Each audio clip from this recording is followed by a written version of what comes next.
So last class में हमने discuss किया था अबाउट ओवास टॉप 10 करेक्ट। सो उसमें मैंने बोला था कि आप सबको ऑन रिसर्च भी थोड़ा बहुत करना है इस पे, तो आप लोगों ने क्या किया उस पे रिसर्च अभी?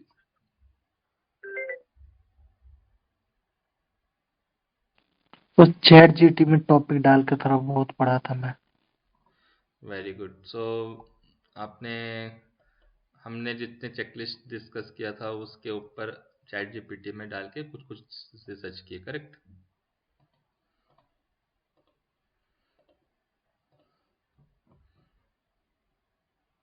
तो हमने उस लास्ट क्लास में कितना कंप्लीट किया था? क्रिप्टोग्राफिक फेलियर तक, राइट?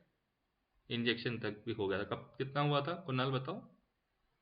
ये 4 नंबर इनसिक्योर डिजाइन, बट आप बोले थे कि इंजेक्शन वो फिर से पढ़ाएंगे। इंजेक्शन तक ही सही से पढ़ा पाए थे, बाकी हम्म। आप बोले थे कि ये बाद में पढ़ाऊंगा। आप बोले थे इनिशियल इंजेक्शन भी डिजाइन, फिर से पढ़ाऊंगा। इंजेक्शन भी फिर से बताऊंगा मैं। एग्जैक्टली। सो फिर से वापस ना मुझे ना कोई एक, ये दो बताए हैं पहले, broken access control and cryptographic failure के बारे में। बताएंगे आप अमित? ये स्क्रीन को देख के बताइए, इसके बारे में समझाइए कि क्या चीज़ है ब्रोकन एक्सेस कंट्रोल।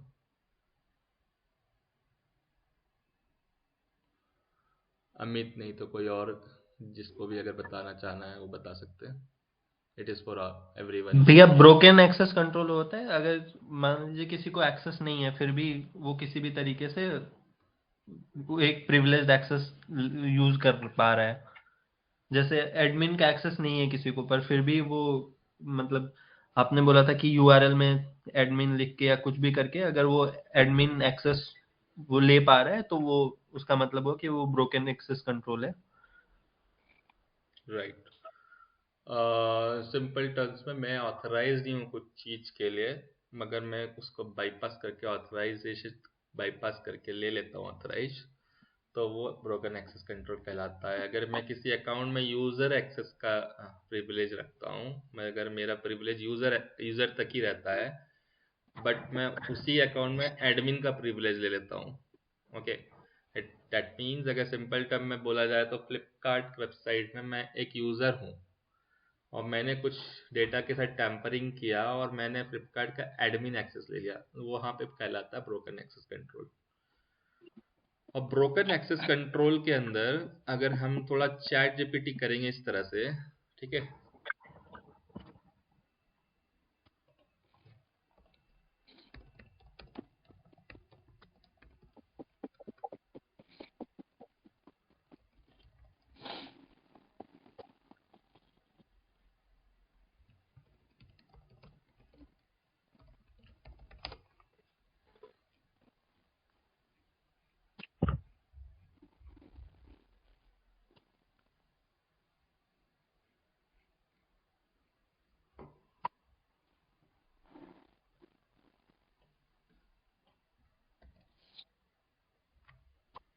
देखिए, एक होता है आईडोर। जिस तरह ब्रोकन एक्सेस कंट्रोल मैंने बताया, जिसका मेन मोटिव होता है ऑथराइजेशंस को अडॉप्ट करना, मतलब जो मैं ऑथराइज नहीं हूँ करने का उसको मैं करने का कोशिश कर रहा हूँ। उसी के अंदर बहुत सारे पैटर्न्स भी होते हैं। जैसे एक आइडोर है जिसका नाम है इनसिक्योर डायरेक्ट ऑब्जेक्ट रेफरेंस। उसमें अटैकर क्या करता है, मान लीजिए वो फ्लिपकार्ट है मान लीजिए, या फिर कोई भी एक जैसे जूस वाली वेबसाइट है ना, तो यहाँ से इसमें मान लीजिए कुणाल का अकाउंट है, इसमें मान लीजिए अमित का अकाउंट है, दोनों का अकाउंट है। फ्लिपकार्ट में तो मेरा भी अकाउंट है, आप सबका अकाउंट है, राइट? है ना? तो अभी मान लीजिए कुणाल ने इस जूस को ऐड किया है जिसका नाम जूस के साथ एक आईडी रहता है 123, ठीक है? अब कुणाल ने जाके उसको बैकएंड से एक टूल यूज करके आईडी को चेंज करता है 124, और हो देखता है रवि का आइटम यहाँ पे दिखा रहा है। That is nothing but IDOR vulnerability. उसी को बोलते हैं किसी के दूसरे का चीज को अपने अकाउंट से एक्सेस करना is something not acceptable, and वहीं पे होता है आइडोर लेवल का अटैक, ठीक है? इस तरह की अटैक को कहते हैं आइडोर, जो बहुत खतरनाक अटैक होता है। जिसके थ्रू बहुत सेंसिटिव इंफॉर्मेशन चुरा लेता है। जैसे अगर एयरलाइन की बात करें तो एयरलाइन में क्या होता है, एक टिकट बुक करने के बाद आप लोगों के पास पीएनआर आता है और एक सरनेम रहता है, जिसका यूज़ करके आप, अगर मान लीजिए 10 दिन के बाद आपकी फ्लाइट जाती है तो 10 दिन के अंदर आप उस टिकट को मैनेज कर सकते हैं। हर एयरलाइन में उसका जो पेज होता है उसका नाम होता है मैनेज बुकिंग पेज, जिसके अंदर जाके आप बेसिकली अपना टिकट मैनेज कर सकते हैं। ऐसा रहता है, जैसे वियतनाम एयरलाइन हो गया, ओके। सो वियतनाम एयरलाइन में अगर आप जाएंगे तो उसका मैनेज बुकिंग है, सबका कॉमन पेज रहेगा, जिसके अंदर दो इंफॉर्मेशन ही मांगता है वो।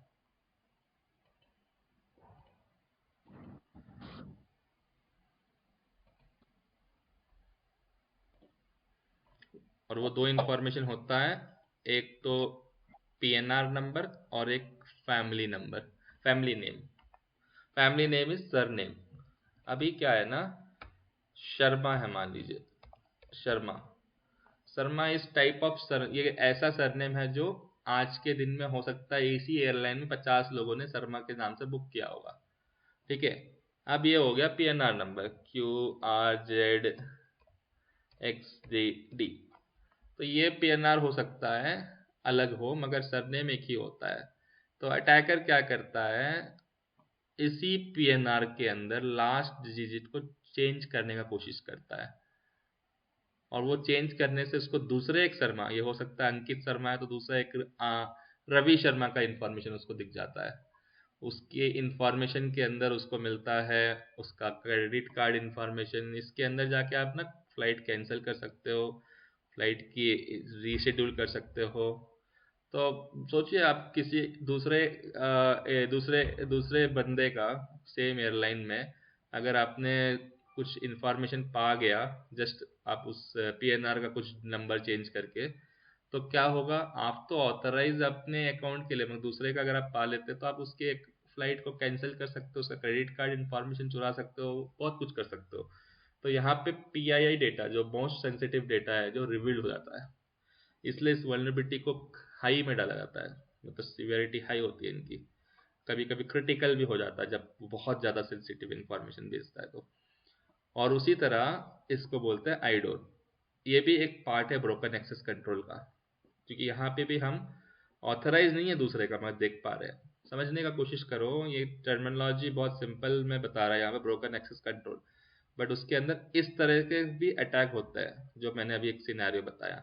दूसरा सिनेरियो क्या है, प्रिविलेज एस्कुलेशन, जिसके अंदर होता है gaining more permission than intended. मेरे को जो परमिशन है उससे ज़्यादा परमिशन की मैं ट्राई कर रहा हूँ लेने की, जिसके अंदर दो प्रकार का होता है, वर्टिकल एस्कुलेशन, हॉरिजेंटल एस्कुलेशन। अगर आप रेगुलर यूज़र हैं, मतलब आपका प्रिविलेज यूज़र लेवल तक ही है, बट आपने क्या किया, कुछ चीज़ें किया वेबसाइट के अंदर, कुछ पेलोड लगाया, वो हम सीखेंगे पेन टेस्टिंग के वक्त, जिसके थ्रू आपका प्रिविलेज चेंज हो गया एडमिन में, तो आप एक हायर लेवल यूज प्रिविलेज ले लिए, जिसको कहते हैं वर्टिकल। हॉरिजेंटल में क्या होता है, मैं और कुणाल फॉर एग्जांपल फ्लिपकार्ट के अंदर सेम प्रिविलेज रखते हैं, जिसका यूज़र प्रिविलेज है, बट मैं कुणाल का रिसोर्स यूज़ कर पा रहा हूँ आईडोर के थ्रू, इस तरह का एग्जाम्पल के थ्रू। उसको कहते हैं हॉरिजेंटल, किसी का रिसोर्स यूज़ करना विद इन सेम प्रिविलेज, ठीक है। ये तो ठीक है, वर्टिकल थोड़ा ज़्यादा क्रिटिकल हो जाता है, ठीक है। इसी के अलावा भी एक और होता है तरीका, फोर्स्ड ब्राउजिंग। फोर्स्ड ब्राउजिंग में क्या होता है, अगर मान लीजिए आप ऑथेंटिकेट कर लिए फेसबुक का पेज, और आप किसी दूसरे के बंदे के प्रोफाइल में गए और वहाँ पे ना आप स्लैश स्लैश डाल के फोटो का डाल रहे हो या फिर कुछ डाल रहे हो, और कोई एक पेज जो है वो खुला है जहाँ पे पूरा फेसबुक के अंदर सारे कस्टमर्स का फोटो मिल गया, सारे यूजर्स का फोटो मिल गया, वो बोलते हैं फोर्स ब्राउजिंग। जिसका एक और होता है पाथ ट्रैवर्सल वल्नरेबिलिटी, जिसको बोलते हैं डायरेक्टरी ट्रैवर्सल वल्नरेबिलिटी। डायरेक्टरी में जाके ना यहाँ पे एक स्लैश लगाएंगे ऐसे, फिर यहाँ पे ट्राई करेंगे एडमिन पेज निकालने का, कभी ट्राई करेंगे फोटोज निकालने का। अगर ये रिस्ट्रिक्टेड नहीं है बैकएंड में, एप्लीकेशन डेवलपर ने रिस्ट्रिक्शन नहीं दिया है, ऐसा पेज खुलना नहीं है, ठीक है। ऐसा पेज खुल रहा है तो यहाँ पे फ्लॉप निकल सकता है और कुछ ऐसी चीज़ दिख सकती है जो आपको देखना नहीं है, आप ऑथराइज नहीं है, वो भी एक ब्रोकन एक्सेस कंट्रोल का पार्ट होता है। उसी के बाद देखिए पैरामीटर मैनिपुलेशन पार्ट। अगर किसी को कुछ बोलना डायरेक्ट बोलिए, जो कि मैं देख नहीं पा रहा हूँ स्क्रीन। आप अगर हाथ रेस करें तो भी मैं देख नहीं पाऊंगा, क्योंकि आप डायरेक्ट बोल सकते हैं। कुछ बोल रहे कोई? नहीं भैया, अभी कोई नहीं बोल रहा।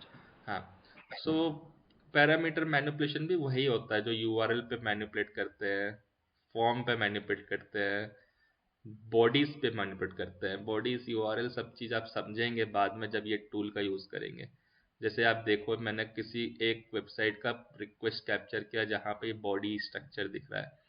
यहाँ पे अगर मान लीजिए यूज़र नेम पासवर्ड है तो मैं उसको ना देखूंगा, क्लियर टेक्स्ट में तो उसको मैं मैनिपुलेट करने की कोशिश करूंगा। जब टेस्ट करेंगे तब ये चीज़ें हमें लाइव देखने को मिलेगा, है ना। तो अभी एक समझ लो कि इसी पैरामीटर से टेम्परिंग करते हैं, इसी को बोलते हैं बॉडी कुकीज़। कुकीज़ भी यहीं पे रहता है आपका, जो कुकीज़ आपको यहाँ पे मिलेगा। अगर आप ऑथराइजेशन हो जाएंगे तो आपका एक कुकीज़ जनरेट होगा, जो आपका बेसिकली ऑथेंटिकेशन कुकीज़ कहते हैं, वो सब रहेगा। तो मैंने तो ऑथेंटिकेट नहीं किया, अगर ऑथेंटिकेट करता तो ये दिखता है कुकीज़ यहाँ पे। और यहाँ पे फिर पोस्ट मेथड, गेट मेथड, इससे कॉल करता है। तो ये सब हम अपने इस स्लाइड में सीखेंगे। वंस ओवास्ट टॉप 10 कंप्लीट होगा देन हम लोग समझेंगे कि क्या होता है हेडर, सिक्योरिटी हेडर्स। देन हम लोग समझेंगे HTTP कोड्स क्या है, 500 आने से क्या है वो सब। उसके बाद हम समझेंगे मेथड्स क्या है, put, get, delete, post method क्या है। देन पेन टेस्टिंग के लिए हम एलिजिबल होंगे करने के लिए, ठीक है। इस तरह से मैंने आप लोगों को करने के लिए बोला था प्रैक्टिस। सो इस तरह से अगर आप प्रैक्टिस करेंगे तो वो चीज़ें आपके लॉन्ग टर्म ब्रेन में जाके बहुत काम आएगा जब आप पेन टेस्टिंग करेंगे। खाली ब्रोकन एक्सेस कंट्रोल समझने से कुछ नहीं होगा, उसके अंदर भी क्या क्या होता है समझना ज़रूरी है, जिस तरह अभी हम समझे, राइट। और फिर उसका इम्पोर्टेंस हमको समझ में आता है बाद में, है ना। So let's go and start the injection. Okay, injection में क्या होता है बेसिकली, टाइप्स ऑफ इंजेक्शन भी होता है। जैसे लेट्स गो विथ इंजेक्शन। अभी हम जैसे ब्रोकन एक्सेस का देखे थे, ऐसे इंजेक्शन का भी देखेंगे।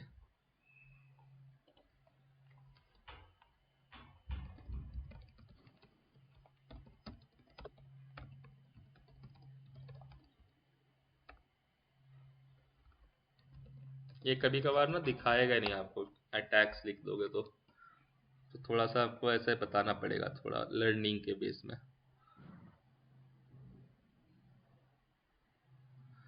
तो सीक्वल इंजेक्शन होता है एक, ठीक है, जहाँ पे बेसिकली क्या करता है, एक इंजेक्शन को अगर आप इस तरह से समझोगे, बेसिकली इसको हम प्रैक्टिकल करते वक्त ही ज़्यादा डिटेल से समझ सकते हैं, बट मैं आपको एक छोटा सा एग्जांपल बताऊं तो हमारा जो पासवर्ड होता है और हमारा जो यूज़र नेम होता है और जो मल्टीपल आईडीज़ होते हैं, जैसे जैसे फ्लिपकार्ट में जो नंबर ऑफ प्रोडक्ट्स होते हैं, ये सब ना एक डेटाबेस के अंदर ना एक कॉलम में रहते हैं। सेपरेट कॉलम रहेगा यूज़र नेम का, सेपरेट कॉलम रहेगा पासवर्ड का, ठीक है।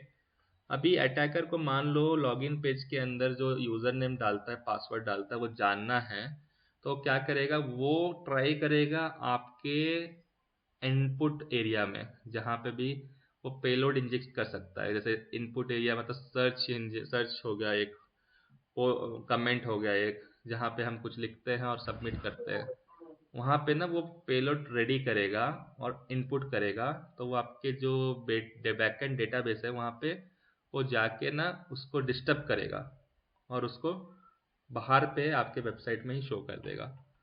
उसी टाइप का पेलोड को इंजेक्ट करता है सीक्वल इंजेक्शन मेथड से, जहाँ पे अगर डेवलपर ने properly parameterize query prepared statement नहीं रखा। पैरामीटराइज क्वेरी मतलब क्या होता है कि जब डेवलपर कुछ सीक्वल क्वेरी बनाता है और कुछ उसको डेवलप करता है तो वो पैरामीटराइज क्वेरी रखना। जैसे फॉर एग्जांपल कोई भी पेलोड क्या है, .exe में एक्सटेंशन होता है। जैसे कुछ भी मान लो मैं हेलो डॉट टेक्स्ट बोलूँगा तो ये एग्जीक्यूट नहीं होगा, बट मैं जब ये करूँगा तो ये एग्जीक्यूट हो जाएगा डॉट ईएक्सी, राइट।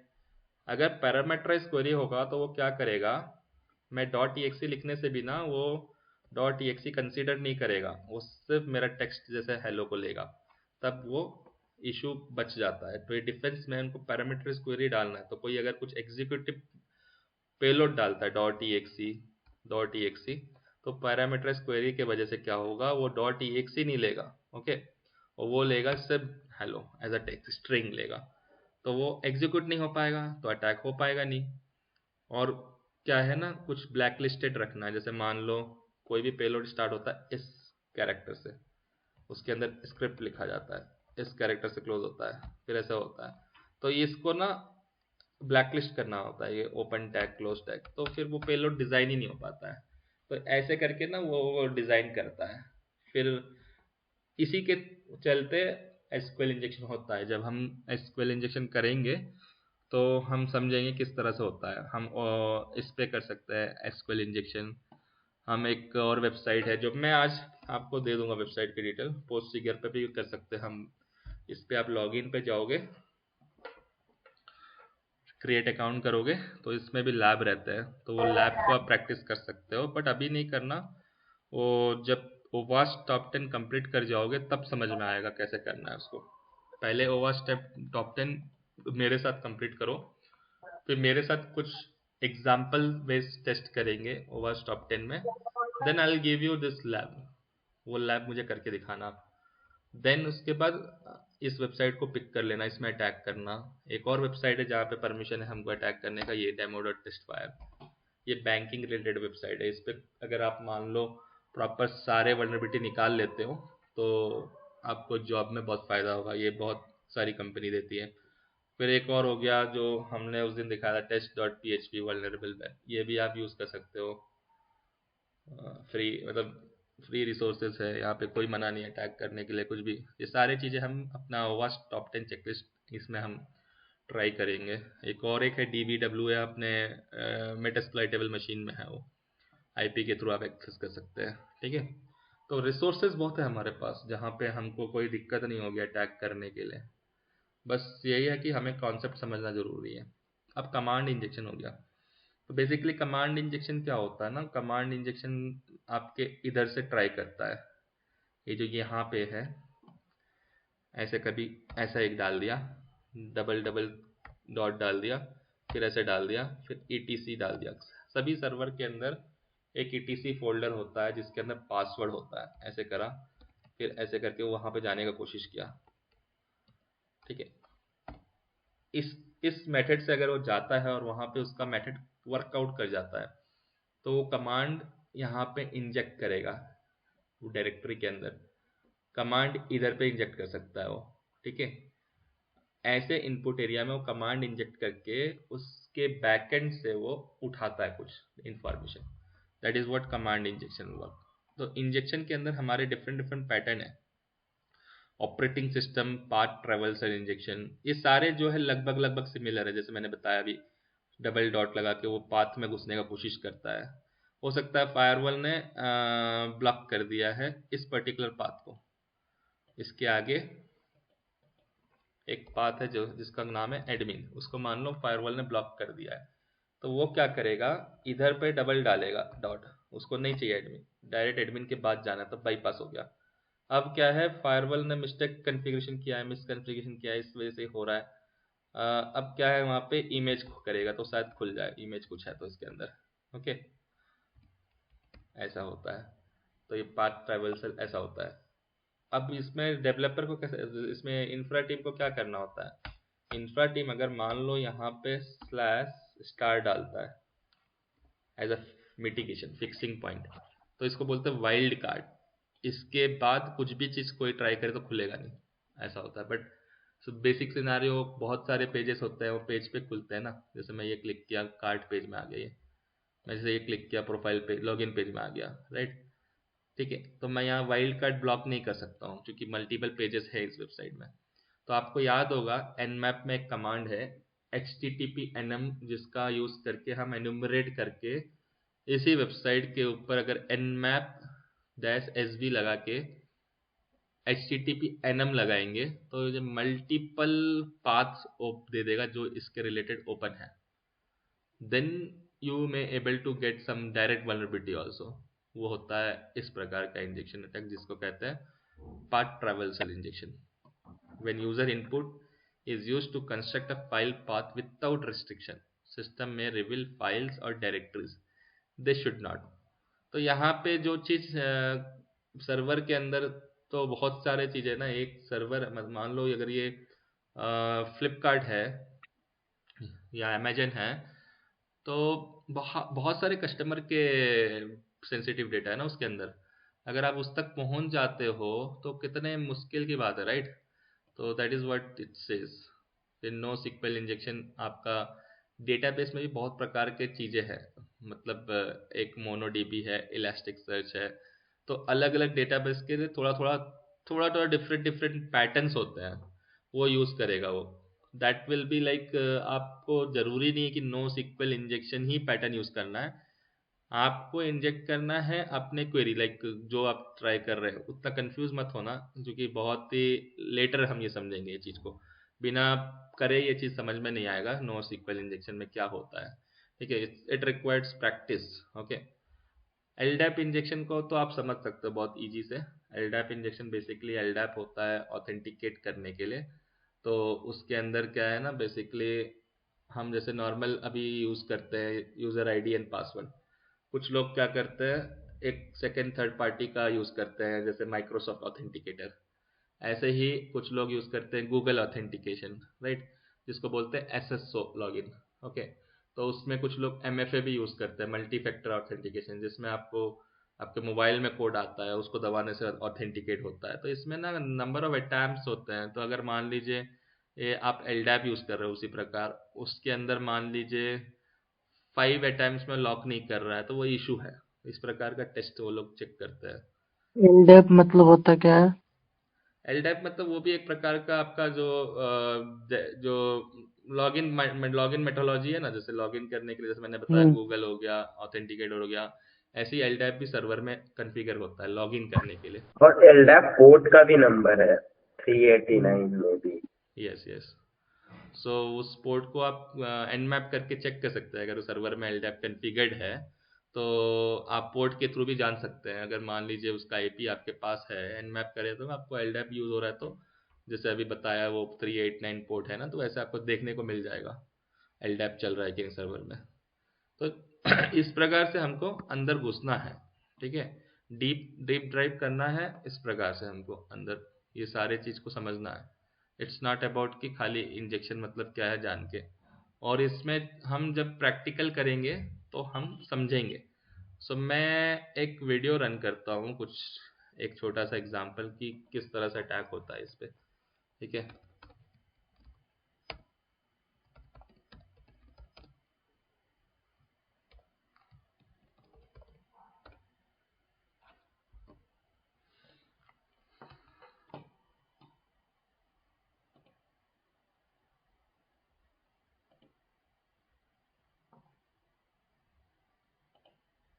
₹25 लाख का हॉस्पिटल बिल है, इतने पैसे कहाँ से आएंगे? पैसों की चिंता आप मत कीजिए पापा। मैम, सर का हेल्थ इंश्योरेंस क्लेम अप्रूव हो गया है। आप पॉलिसी बाजार। पॉलिसी बाजार पर के साथ अब 1 करोड़ का हेल्थ इंश्योरेंस सिर्फ 550 रुपए महीने से शुरू।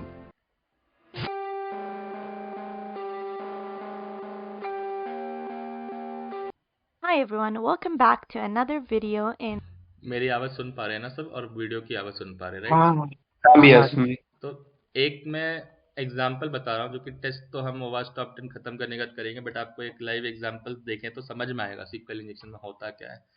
तो ये एक प्रकार का ना यूनियन बेस्ड मेथड बोलते हैं। यूनियन बेस्ड मेथड का मतलब क्या होता है कि वो डिजाइन करता है सिक्वल क्वेरी। बहुत सिंपल है, मतलब इसको बहुत डिफिकल्ट वे में मत समझने की कोशिश करो, बहुत सिंपल है।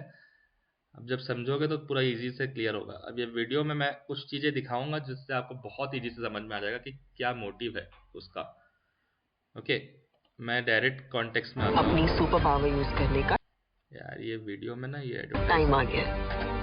आप टेंशन मत लीजिए, IIFL फाइनेंस से झटपट तो गोल्ड वीडियो लोन से ज्यादा लीजिए ऐड ही चल और बिजनेस आगे बढ़ाइए। लाइफ जब भी आगे बढ़ने का मौका दे, अपनी सुपर पावर अपना गोल्ड यूज करिए और तो लगा IIFL लीजिए फाइनेंस गोल्ड से गोल्ड लोन लीजिए। IIFL फाइनेंस करता है सीधी बात।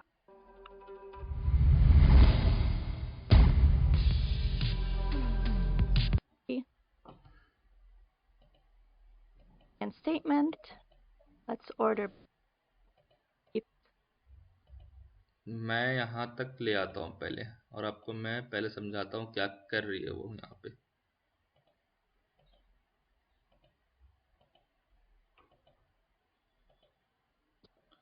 ठीक है, ये जो राइट साइड में एनालिसिस दिख रहा है वहाँ पे 1 2 और ये पूरा एंड तक मैं जो बोल रहा हूँ समझो ध्यान से। जो मैंने बताया था ना एक पोस्ट फिगर वाला लैब, जो इसमें आप ये वाला, जिसके अंदर आप अभी नहीं दिखे आपको, जो कि मैं खाली यूट्यूब को दिखाया हूँ शेयर करके आपको। मैंने जस्ट बिफोर बताया था ना एक पोस्ट फिगर में लॉगिन करके आप खोलो अकाउंट, उसी के अंदर ना ये SQL injection union based method का दिया हुआ है। इट इज़ मोस्ट बहुत इम्पोर्टेंट अटैक है ये, बहुत ही लेवल में अटैक होती है इसका, और इसके थ्रू बहुत खतरनाक इन्फॉर्मेशन गेन कर सकते हैं। ठीक है, तो ये बेसिकली क्या कर रही है, यहाँ पे जो URL दिख रहा है आपको ऊपर HTTPS ये सब पूरा, उसके एंड में वो पहले ट्राई कर रही है order ID 1 double dash okay, और उसको एंटर करके देख रही है। एंटर करके क्या देख रही है, सिंपल ये वेबसाइट सेम लोड हो रहा है या नहीं हो रहा है। तो बेसिकली पहला जो ऑर्डर ID है उसमें वेबसाइट प्रॉपर सेम ही लोड हो रहा है। सिंपल है, देखो आप कुछ किया नहीं आपने, सिंपल लास्ट में एक सिंगल डॉट ऑर्डर बाय 1 दबा के डबल डैश लगा दिया और चेक किया एंटर करके, वेबसाइट नॉर्मल लोड हो रहा है। तो फिर दूसरा ऑर्डर लगाया 2, फिर भी नॉर्मल लोड हो रहा है। फिर तीसरा ऑर्डर लगाया, तब देखा इंटरनल सर्वर एरर आ गया पेज में। जब ये एरर आता है तभी समझ लो कि इसके अंदर ना आप यूनियन बेस्ड मेथड से इसके सीक्वल को टेम्परिंग कर सकते हैं आप। मतलब third column is vulnerable column. तो थर्ड जो ऑर्डर ID है, जो पेज है, ये पैरामीटर कहाँ मिलेगा, जैसे आप मान लो कार्ट में कुछ ऐड किए तो कार्ट ID इक्वल टू 1 2 3 उसी के सामने आपको लगाना है। तो आपको कोई ऐसा कार्ट है जहाँ पे कुछ नहीं है, वहाँ पे इंटरनल सर्वर एरर आ जाएगा। अब क्या करेंगे, उसको 3 - 1 2, मतलब आपके पास 2 है उसके पहले वैलिड वाला, थर्ड वाला तो ऑलरेडी खराब है, करेक्ट। अब उसके अंदर क्या कर रही है वो, determine the data type of the columns, select A and B from the product where category equal to gift. मतलब सीक्वल भी कुछ इसी तरह रहता है, select A from column number this, ऐसा ही सीक्वल क्वेरी होता है। मतलब सीक्वल क्वेरी में बहुत सेलेक्ट बार यूज करना पड़ता है, क्योंकि हमको डिफरेंट कॉलम यूज करने के लिए सेलेक्ट कमांड यूज करना पड़ता है। उसी तरह ये भी क्या कर रहा है, ढूंढ रहा है, उसको पता है कि A and B जो है वहाँ पे कुछ वल्नरेबिलिटी आ सकता है, तो उसके अंदर कुछ कैटेगरी में, कैटेगरी मतलब उस कैटेगरी से कुछ आइटम्स है क्या, C इक्वल टू, कभी कैटेगरी C इक्वल टू रहेगा, कभी कैटेगरी के हिसाब से डिराइव होगा। जितने भी फ्लिपकार्ट में आइटम्स आएंगे उसके कार्ट इक्वल टू हो सकता है या कैटेगरी इक्वल टू हो सकता है जिसमें रहेगा। तो इसने कैटेगरी इक्वल टू गिफ्ट्स लगाया, तो उसको कुछ मिला वहाँ पे। देन उसने बताया यूनियन मतलब उसके सारे कैटेगरी को ढूंढ रही है अब उसके अंदर। यूनियन सेलेक्ट A, ये सब आपको गूगल में मिलेगा पेलोड, आपको खुद से बनाने की जरूरत नहीं है। डायरेक्ट आप यूनियन बेस्ड मेथड बोलेंगे तो गूगल में आपको मल्टीपल पेलोड्स मिल जाएगा। ठीक है, गूगल में टाइप करेंगे तो आपको एग्जैक्ट स्टेप्स फॉलो करके पहुंचना है। और जब पहुंचोगे आप तो उसको पता चलेगा कि जब बोलते हैं, देखिए यूनियन सेलेक्ट A नल आया, यूनियन सेलेक्ट A आया, तो both columns are a data type strings, मतलब स्ट्रिंग्स मतलब अल्फाबेटिक ले रहा है वो। ठीक है, तब वो क्या करी, यूनियन सेलेक्ट यूजर नेम, मतलब इस पर्टिकुलर डेटाबेस में जितने भी यूजर नेम हैं उसको यूनियन सेलेक्ट करके एक लगा, union is command, okay, select user name password from users, उसी यूजर में से पासवर्ड निकालो, तो इसको मिल गया पासवर्ड। अब इसी तरह वो करेगी, आप देखो समझ में आएगा। Login to add. Second one is a B. Moves on to using 2 column by minus query, that syntax error. Okay. Going back to the application, we said that it's a product category filter that is vulnerable. So if we hit gifts, you see in the URL there's a parameter called category, and that's our vulnerable field. You can confirm that by just putting a single quote, which is a SQL character. That results in an internal server error because it resulted in a syntax error in the database, which resulted in an... आपको एक और तरीका है, single quote लगा के भी आप check कर सकते हो, but most of the cases अगर आपको सिंगल कोट से पता नहीं चल रहा है, कुछ चीज़ें चेंजेस हो रही है, तो भी आपको दिक्कत हो जाएगी। तो वो क्या कर रही है, सिंगल कोट लगा दी, मतलब ये यूआरएल के एंड में उसको गिफ्ट मिल रहा था, गिफ्ट इक्वल टू कुछ पैरामीटर था, तो वहाँ पे सिंगल कोट लगा के देखी तो पता चला कि वो सिंगल कोट लगाते ही पेज सही से लोड नहीं हुआ है। समझने का कोशिश करो, पहला स्टेप उसने सिंगल कोट लगाया और पता कर लिया कि ये पेज सही से लोड नहीं हो रहा, तभी जाके ये मेथड ट्राई करेगी वो, वरना जाके ये मेथड ट्राई करके कोई मतलब नहीं है, क्योंकि वो सिंगल कोट लगाने के उसको क्लियर हो गया कि इसके आगे कुछ वल्नरेबल है। अब वो कौन से पेज में वो ढूंढेगी ऑर्डर आईडी लगा के। इतना क्लियर है सबको? हाँ भैया, क्लियर हुआ ना यहाँ तक? फिर से मैं बताना चाहूँ, ये देखो यहाँ से, वो देखो ध्यान से देखो क्या कर रही है। character. मैं उसका म्यूट कर दिया हूँ ताकि आपको मैं बता पाऊँ, है ना। देखो यहाँ पे ना, देखो gift category equal to gift है एक्चुअल पेज, उसके सामने सिंगल कोट लगाई जिसका एसक्यूएल इंजेक्शन पेलोड बोलते हैं, जिससे वो क्या कर रहा है, बता दिया कि इसके अंदर एंटर करने से इंटरनल सर्वर एरर दिखा रहा है। दैट मीन्स कोई एक पर्टिकुलर पेज है जहाँ पे इंटरनल सर्वर एरर, वो ढूंढेगी अभी। वो क्या करेगी, यहाँ पे ऑर्डर आईडी लगाएगी अभी।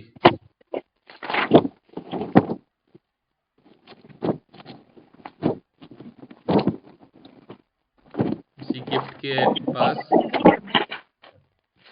ये डालेगी। ये सब आपको रेडीमेड मिल जाएगा, आपको बनाने का जरूरत नहीं है, गूगल पे मिल जाएगा आपको। ऑर्डर बाय वन वहाँ पे लिखेगी, देखना अभी है।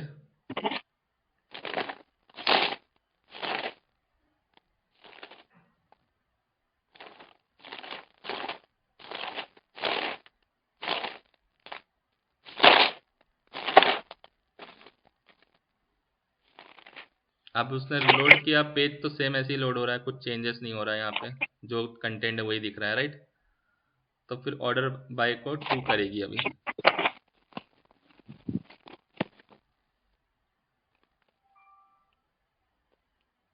उसने डायरेक्ट 3 डाल दिया होगा, देखना वो 2 करेगी तो फिर लोड होगा। ऑर्डर बाय 2, ये 1 है, 1 में लोड हो रहा है पेज नॉर्मल। ऑर्डर बाय 2 में भी लोड होगा, देखना normal.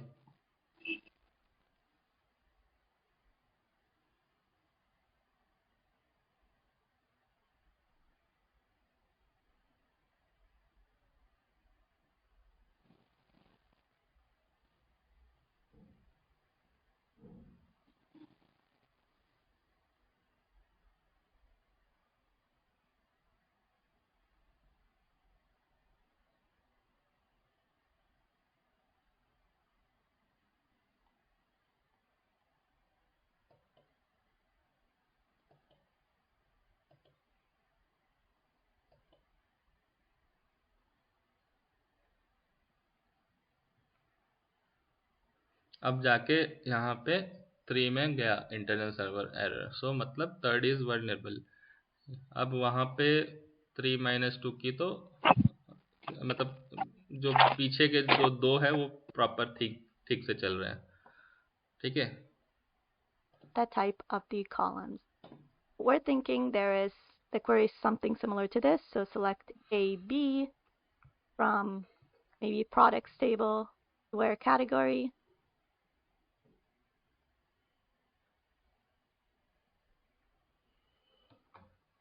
Now, in order to determine the data type, we said in the previous lab, the way to do that is to add union statement. So we're closing off this quote over here.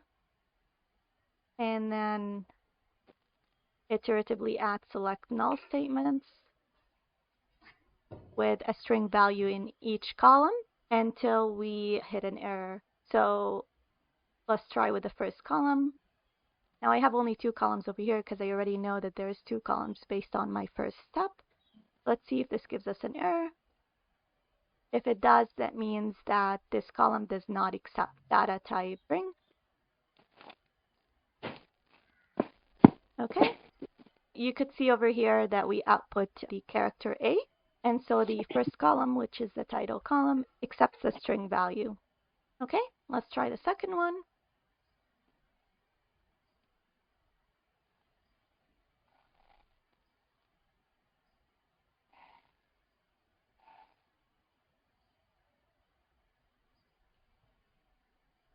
And we also don't get an error for this one. And so you'll see it over here, A and A.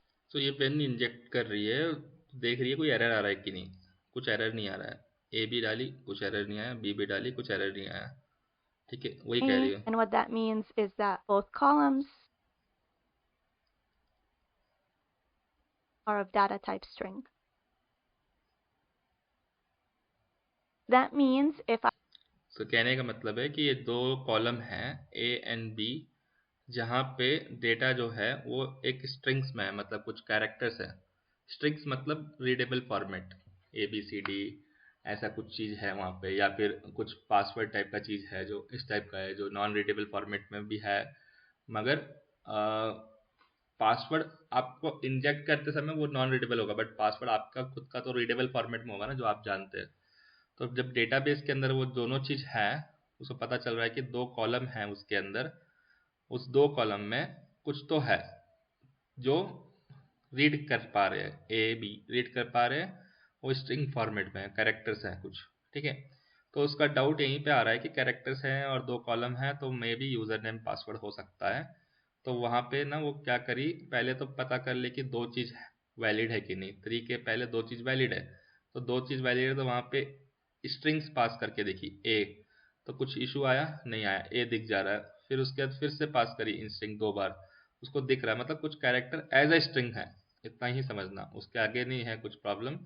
तो वो जो लगा रही है is the basic method, union select लगाने से ही आपको दिखेगा उसके अंदर कि कुछ अगर दूसरा आ रहा है तो यहाँ पे एरर दिखा देगा, ये ए नहीं आएगा. ए आ रहा है मतलब टेक्स्ट में आ रहा है.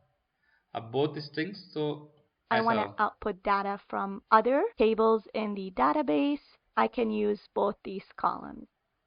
And the angle for this exercise was to output the usernames and passwords in the users table and log in as the administrator user. So to do that, I'm going to use a union query again and say select the username field and the password field from the users table. And then comment out the rest of the query. Now, the reason I can do this is because 1, the number of columns in this query is equal to the number of columns in the original query over here. And so this works. If I was only able to... basically यहाँ पे union का use करने का main motive ये है कि अंदर हो सकता है 15-20 कॉलम होगा, उसमें 15-20 इंफॉर्मेशन होगा, उसको ना वो प्रॉपरली एक जगह में लाके ले आएगा. ठीक है,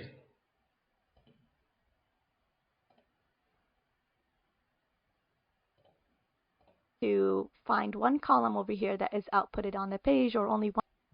सिंस उसको पता है ए भी एक कॉलम है, बी भी एक कॉलम है, तो फ्रॉम प्रोडक्ट्स, अब यहाँ पे गिफ्ट एक प्रोडक्ट है ना, तो from product where category direct पता है कि गिफ्ट एक है कैटेगरी, तो गिफ्ट को ही लिखी है यहाँ पे. ठीक है, अब वो चेक करेगा. One column that has data type string, then I would have to output each column on its own and then output the second column because the page only allows me to output. अब user name का column user name से represent करता होगा, तो वो इसके अंदर कितने भी कॉलम यूजर नेम के, उसको सबको यूनियन से सेलेक्ट कर ली. यूनियन मतलब माइट भी 15-20 भी यूजर नेम कॉलम हो तो वो सबको एक से सेलेक्ट कर ली. यूनियन सेलेक्ट, जितने भी यूजर नेम कॉलम है इसको निकालो और उसके बाद कॉमा डाल के उसके अंदर जो पासवर्ड है उसको भी निकालो from NXYZ users. One column at a time. Or what I could do is try to concatenate the result of two columns together so that they're outputted on a single column. And that's something that we'll learn in the next lab, because you will come across situations where the page only displays one column of data type text, and so you have to work with that column. But in this case, it's easy. You only need to output two columns, and it just so happens that the page has two columns that are of data type text. And so it works. Let's copy that.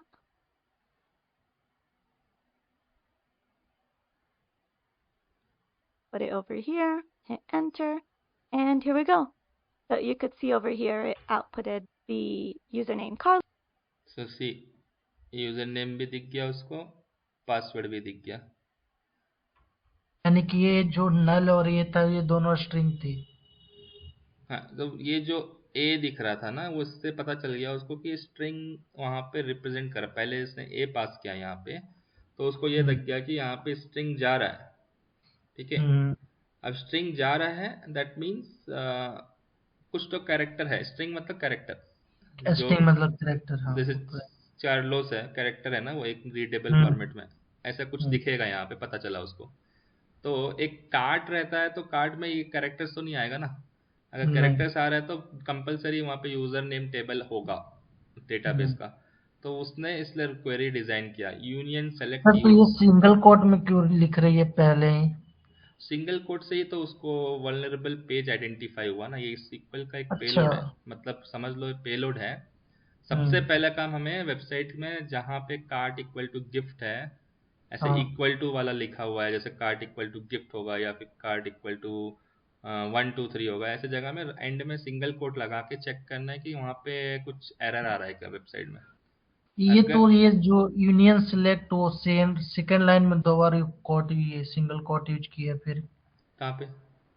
ये इसके नीचे, नल के नीचे, ये union select ए, और इसके ये command है। Union select is the command. वहाँ पे कितने भी कैरेक्टर्स हैं, वो कैरेक्टर्स हैं तभी वो दिखाना यहाँ पे ए करके। अगर नहीं है, यूनियन का मतलब क्या होता है, मान लो यूनियन मतलब तो एडिंग होता है। वो समझ में आया ना, यूनियन मतलब क्या होता है? हाँ, वो इस SQL में पढ़ा था मैं। हाँ, क्या होता बताइए यूनियन मतलब? दो क्वेरी को ऐड करते। अब दो क्वेरी को ऐड करता मतलब किस तरह से ऐड करेगा वो बताइए एग्जांपल के तौर पे। लाइक जैसे टेबल्स है, तो जैसे हमें दो टेबल दिए हुए, तो अगर हमें दोनों के डेटा को फेच करना है तो हम कैसे करेंगे? तो पहले क्वेरी में हम लिख देंगे कि मतलब पहला जो हमारा टेबल है उससे डेटा फेच करे, और यूनियन कीवर्ड लिख के सेम जो ऊपर वाला क्वेरी था नीचे लिखेंगे, सिर्फ जो टेबल है ना उसका नेम चेंज कर देंगे, तो देन दोनों टेबल से वो मुझे डेटा मिल जाएगा।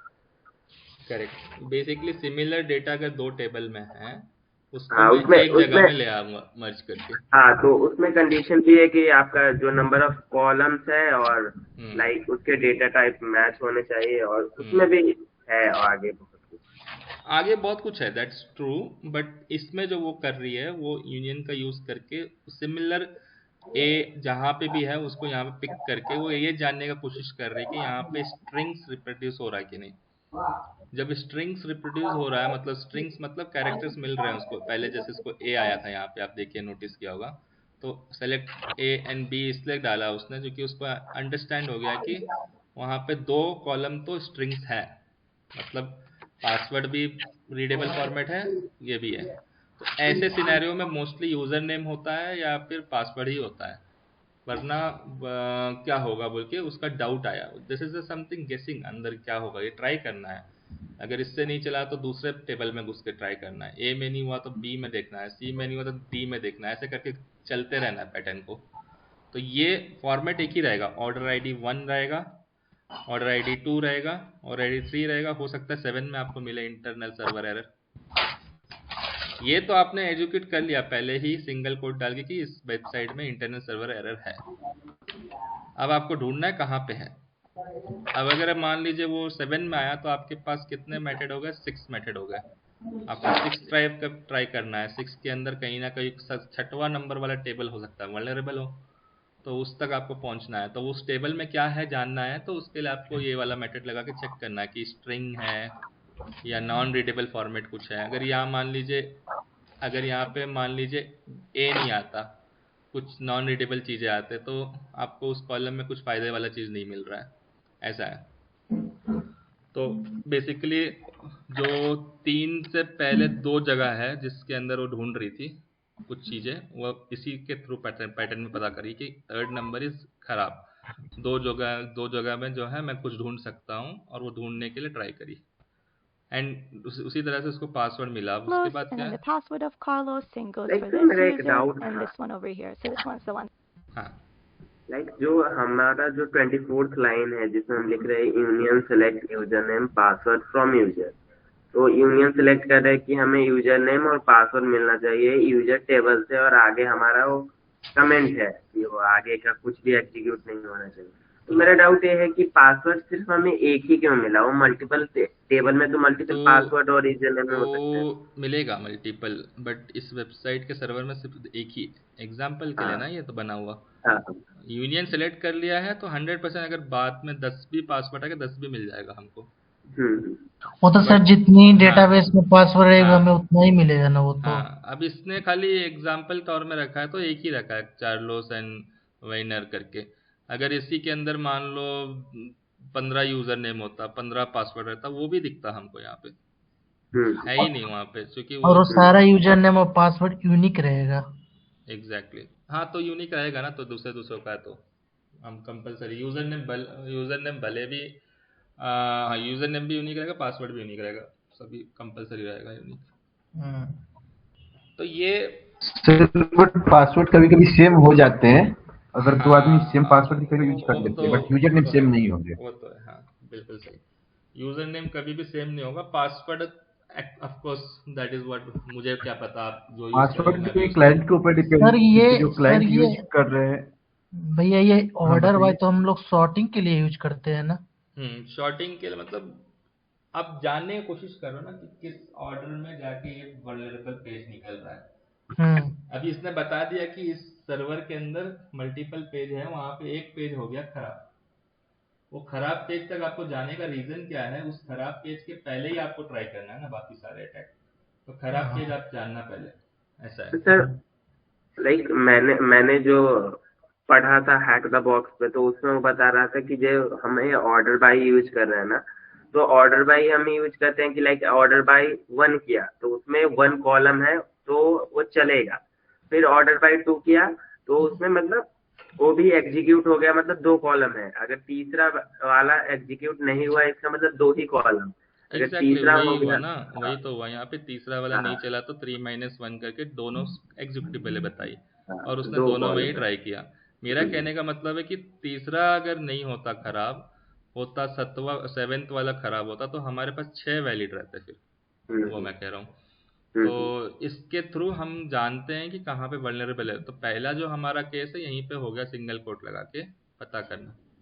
वहीं पे अगर हमें कुछ मिला ही नहीं, वेबसाइट का पेज एज इट इज चल रहा है, तो हमें ये पूरा मेथड टाइम वेस्ट नहीं करना करके।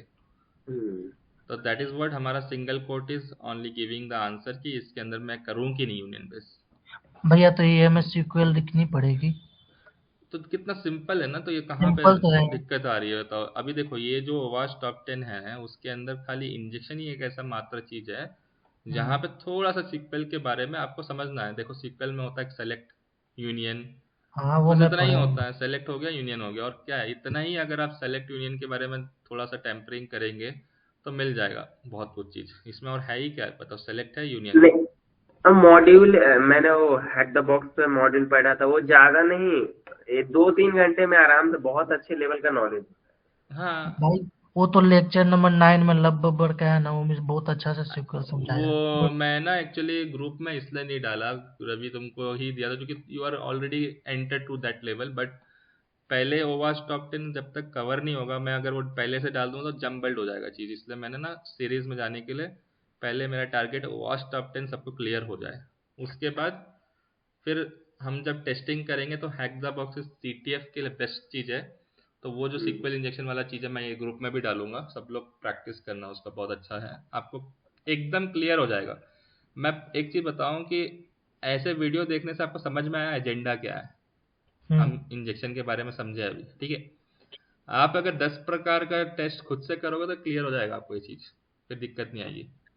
ये ऐसा नहीं है कि आपको सीक्वल इंजेक्शन के लिए सीक्वल क्वेरी पूरा सीखना है, ऐसा नहीं कि आपको पूरा कोई बड़ा काम करना है, डेवलपर बनना है, ऐसा कुछ नहीं है। ये सिंपल सिंपल से आप कर सकते हो।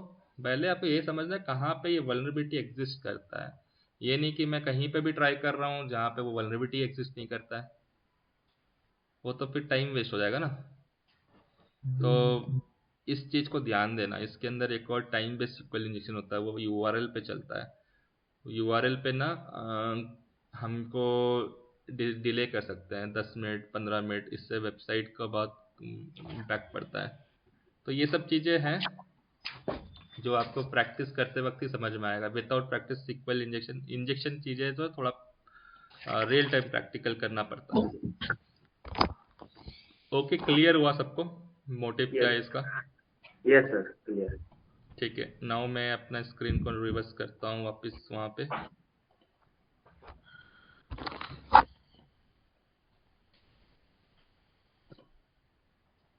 नाउ एंटायर स्क्रीन शेयर करता हूँ मैं आपको।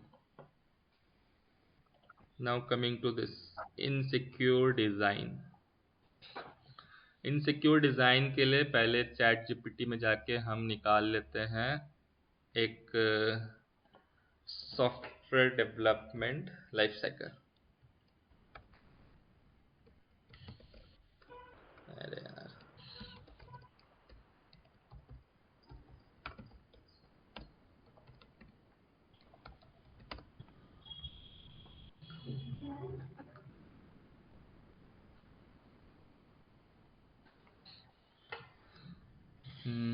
कौन सा इमेज से अच्छे से समझ में आएगा? ये वाला ठीक दिख रहा है ना, लाइफ साइकिल। जब एक डेवलपर, अभी सिक्योरिटी को थोड़ा देर के लिए हटा देंगे, तो अगर एक डेवलपर में अगर जाएंगे तो डेवलपर के साथ, एक मिनट वही वाला निकालता हूँ तो रुको।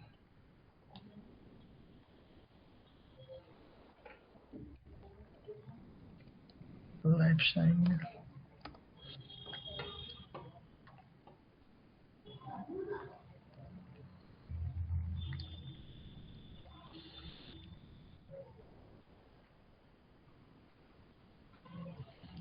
मैं थोड़ा ऊपर नीचे करके दिया, रुको।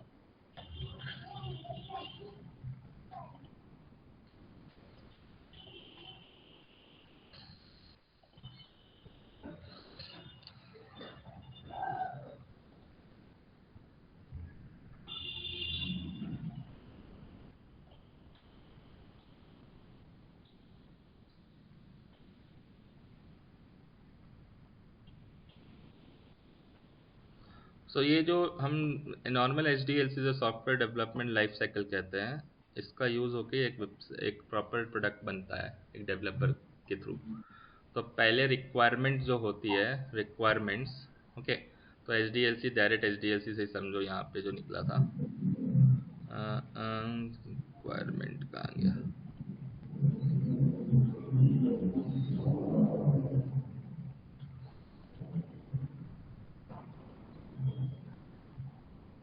ठीक है, ये ठीक है। तो जो पहला जो रिक्वायरमेंट होता है यहाँ पे ना, कंपनी में जैसे बिजनेस टीम होती है, जैसे बिजनेस टीम जो जिसको क्लाइंट से अब प्रोजेक्ट आता है और बिजनेस टीम उस प्रोजेक्ट को समझता है पहले, ठीक है। तो वो रिक्वायरमेंट गैदर करता है कि क्या क्या रिक्वायरमेंट है यहाँ पे। कि अगर उसको मान लो एक ऐप बनवाने का रिक्वायरमेंट है, जो ऐप से आप फूड ऑर्डर डिलीवरी कर सकते हैं, ठीक है। तो ज़रा सोचो, अगर मान लो डेवलपमेंट सेंस से सोचो, ऑलरेडी स्विगी है तो जोमेटो बनाना तो बहुत इजी है, क्योंकि डेवलपमेंट रिक्वायरमेंट तो बहुत इजी से समझा सकता हूँ मैं, है ना, कि मुझे उस ऐप में लोकेशन चाहिए एक तो, जैसे ऑटो लोकेशन ट्रैक हो जाए, एक रिक्वायरमेंट हो गया। उसमें डिलीवरी पर्सन्स के डिटेल्स चाहिए और आइटम्स चाहिए, रेस्टोरेंट ऐड करना चाहिए, उसके बाद फिर कांटेक्ट रहना चाहिए, फिर ये सब चीज़ें रिक्वायरमेंट के अंदर आता है, एनालिसिस करता है बिजनेस टीम क्लाइंट के साथ बैठ के, ठीक है। अब आपका रिक्वायरमेंट कंप्लीट हो गया, फिर वो ना अपने इंटरनल टीम के पास आ जाता है, बिजनेस टीम, बिजनेस जो मार्केटिंग वाला जो क्लाइंट से रिक्वायरमेंट एनालाइज करके अब ले आता है और लेके आके अपने डिज़ाइन टीम मतलब जो डिज़ाइन होते हैं ना, डिज़ाइन करते हैं जो डेवलपर्स होते हैं, जिसके ग्राफिक डिज़ाइनर होते हैं, इन सब से बैठ के एक मीटिंग शेड्यूल करता है और बताता है कि भाई मेरे को एक क्लाइंट ने ये रिक्वायरमेंट दिया, बताओ आप क्या कर सकते हैं इस पे। तो वो बताता है कि देखो इसमें डिज़ाइन करना है, इसमें डेवलप करना है, इसमें ये टूल लगेंगे, इसमें थर्ड पार्टी के हमें कुछ पेमेंट गेटवे लगेंगे, पे यू लगेंगे, ये सब चीज़ें सिस्टम डिज़ाइनिंग फेज में उन लोग डिस्कस करते हैं क्या क्या लगेंगे। फिर इम्प्लीमेंटेशन टीम जो होता है वो चेक करता है कि इसको मैं इम्प्लीमेंट करूँगा कोई डिपेंडेंसी तो नहीं आएगा यार, मतलब मैं पेमेंट गेटवे ले लिया, उस पेमेंट गेटवे को मेरे कोड में डाल सकता हूँ क्या, मेरे कोड से वो मैच कर सकता है क्या, मेरे डिपेंडेंसी को गड़बड़ तो नहीं करेगा। ये हो गया स्क्रैच इम्प्लीमेंटेशन डिस्कशन। उसके बाद टेस्टिंग टीम आता है जो सॉफ्टवेयर टेस्टिंग कहलाता है, जो फंक्शनैलिटी टेस्ट करता है। वो कहता है कि चलो यार तुमने बना दिया है तो उसको टेस्ट तो कर लूँ कि वो प्रॉपर से, मैं इन लोकेटर दबा रहा हूँ तो मेरा लोकेशन ट्रैक कर रहा है, प्रॉपर से मैं बुक कर रहा हूँ तो मुझे ऑर्डर आईडी दिख रहा है, लोकेशन प्रॉपर से दिख रहा है, ऑन टाइम लोकेशन दिख रहा है, कॉन्टैक्ट नंबर हो गया, फिर मैं जो भी कर रहा हूँ प्रॉपर चल रहा है कि नहीं। वो फंक्शनैलिटी टेस्ट करता है, वो सिक्योरिटी टेस्ट करता ही नहीं हो, ठीक है। फिर डिप्लॉयमेंट टीम हो गया, जो इंफ्रास्ट्रक्चर टीम हो गया, जो चेक करते हैं इसको किस में होस्ट करा जाए, रिलायबल हो, सिक्योरिटी बात ही नहीं आ रही यहाँ पे अभी तक, है ना। तो ये सब चीज़ें होती है। फिर यहाँ पे आता है सिक्योरिटी टीम बीच में, एंडिंग में, जो डिप्लॉयमेंट के मतलब जो टेस्टिंग के पहले डिप्लॉयमेंट जो होता है ना, मतलब लाइव में जाने से पहले उनको चाहिए सिक्योरिटी टीम से साइन ऑफ। तो सिक्योरिटी टीम जो है इधर एक बार आता है और इधर एक बार आता है। जो रिक्वायरमेंट एनालिसिस जो करते हैं, सिस्टम डिज़ाइन जो करते हैं, इम्प्लीमेंटेशन करने से पहले ना सिक्योरिटी आर्किटेक्चर के पास जाते हैं और बोलते हैं कि हमने ये सब डिज़ाइन के लिए इम्प्लीमेंट करने के लिए सोचा है, क्या हम उसको इम्प्लीमेंट करें। तो यहाँ से एक लाइन जाता है सिक्योरिटी आर्किटेक्चर के पास। वो आर्किटेक्चर देखता है कि आप जो जो रिसोर्स यूज़ कर रहे हैं वो सिक्योर्ड है यानी प्रॉपर है कि नहीं, और वो बताता है कि इसमें आप फायरवॉल भी यूज़ करो, ये सब करो बोल के अपने एंड से भी सजेशन देता है। फिर जाके वो टेस्टिंग पे जाती है, फंक्शनल टेस्टिंग में। फिर जो फाइनल जो डिप्लॉयमेंट होता है जो लाइव में जाने के लिए, उससे पहले यहाँ पे आते हैं हम लोग जो अभी कोर्स सीख रहे हैं हम, जिसका नाम है पेन टेस्टर, सिक्योरिटी टेस्टर। हम टेस्टिंग करेंगे और हम साइन ऑफ करेंगे तभी जाके वो प्रोडक्शन में जाएगा, वरना वो चीज़ बाहर जाने ही नहीं होगा। प्री लाइव इन्वायरमेंट हमको मिलता है, मतलब प्रोडक्शन जैसा ही एक टेस्टिंग इन्वायरमेंट होता है, उसमें हमको टेस्ट करना होता है और बताना होता है कि इस सारे चीज़ में कुछ वल्नरेबिलिटी है या नहीं, इस सारे स्टेज में कुछ प्रॉब्लम है या नहीं। कुछ एक एरिया में प्रॉब्लम है तो हम मना कर देंगे जाने के लिए। तब जाके क्या होता है ना, फिर से डेवलपर के पास वापस जाता है, वो लोग फिर से उसको फिक्स करते हैं, फिर मैं टेस्ट करते हैं यहाँ पे सिक्योरिटी टेस्टर, और उसको कंफर्म करते हैं।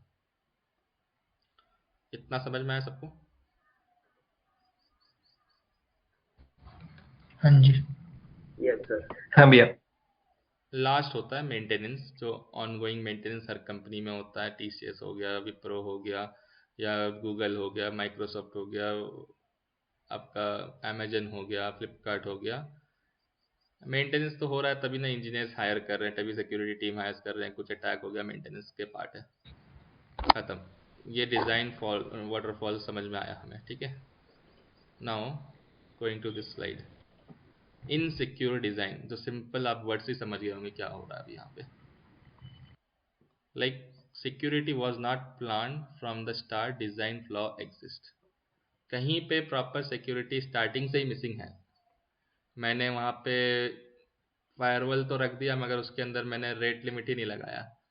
एक ही आईपी से 10 बार अटैक कर रहा है बंदा।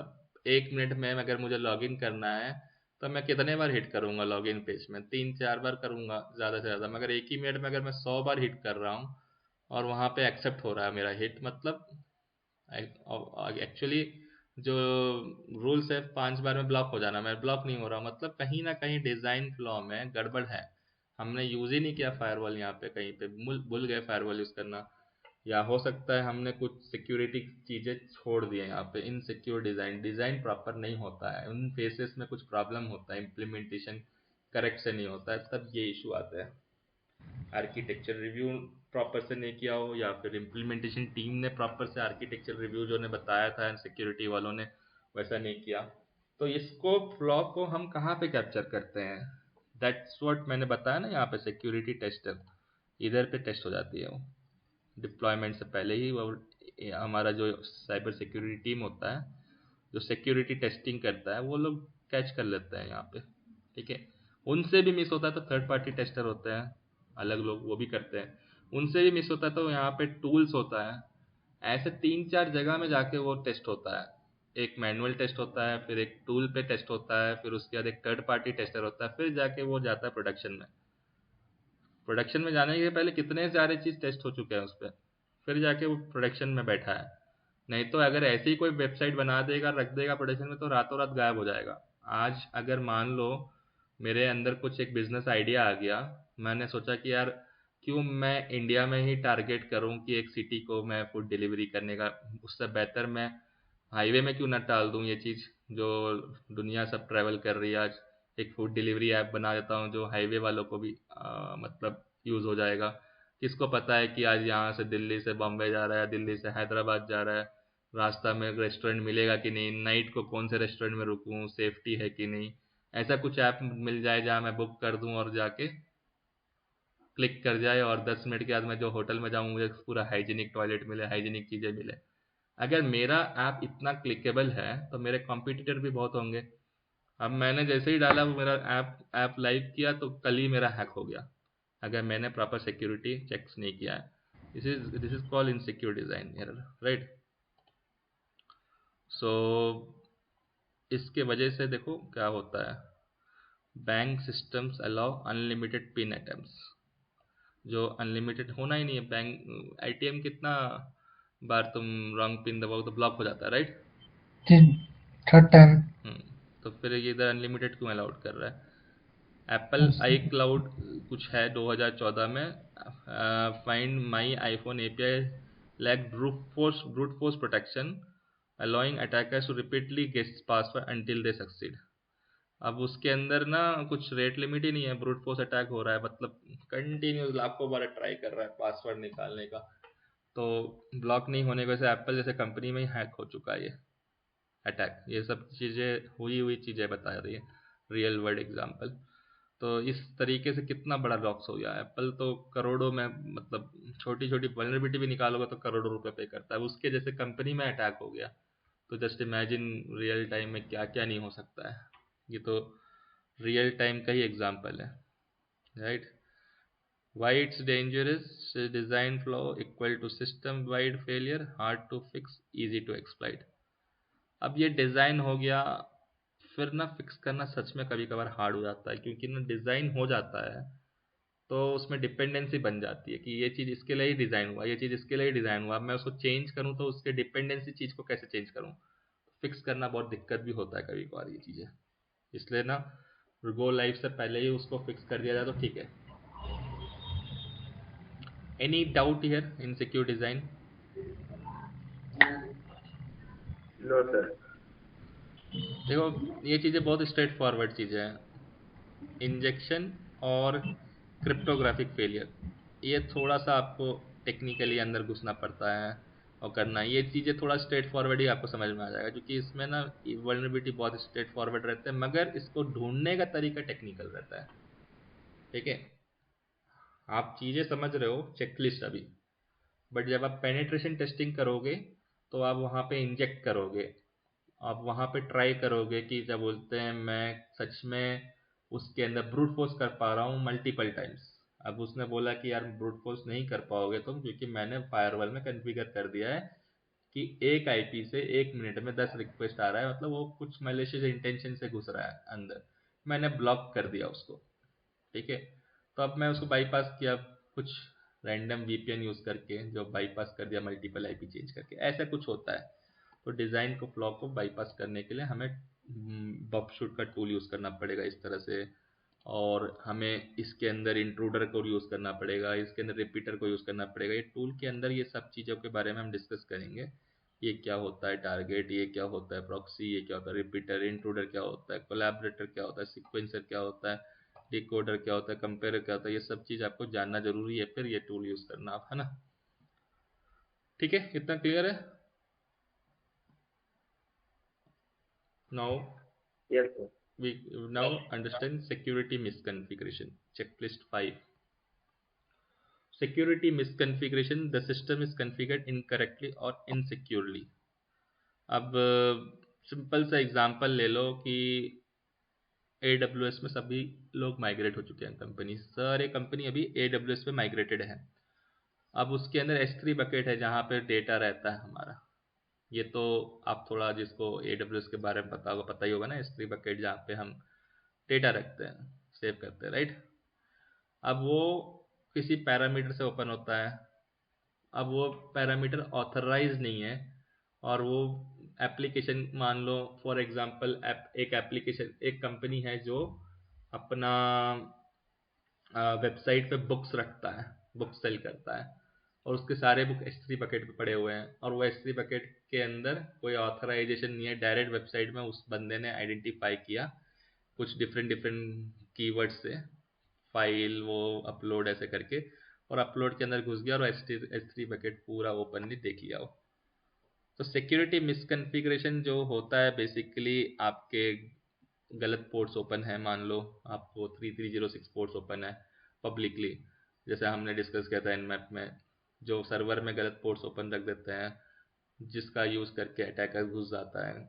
ऐसे भी चीज़ों से सिक्योरिटी मिसकॉन्फ़िगरेशन होता है। मतलब एक ले दे के एक चीज़ मान समझो कि आप एक मार्केट से परचेस कर रहे हो एक राउटर, और आपको टेक्निकली कुछ पता ही नहीं है, और राउटर को ऑन करके आप इंटरनेट यूज़ कर रहे हो, तो हो सकता है उसका डिफ़ॉल्ट क्रेडेंशियल जो है एडमिन वो भी एक आपका सिक्योरिटी मिसकॉन्फ़िगरेशन हो गया।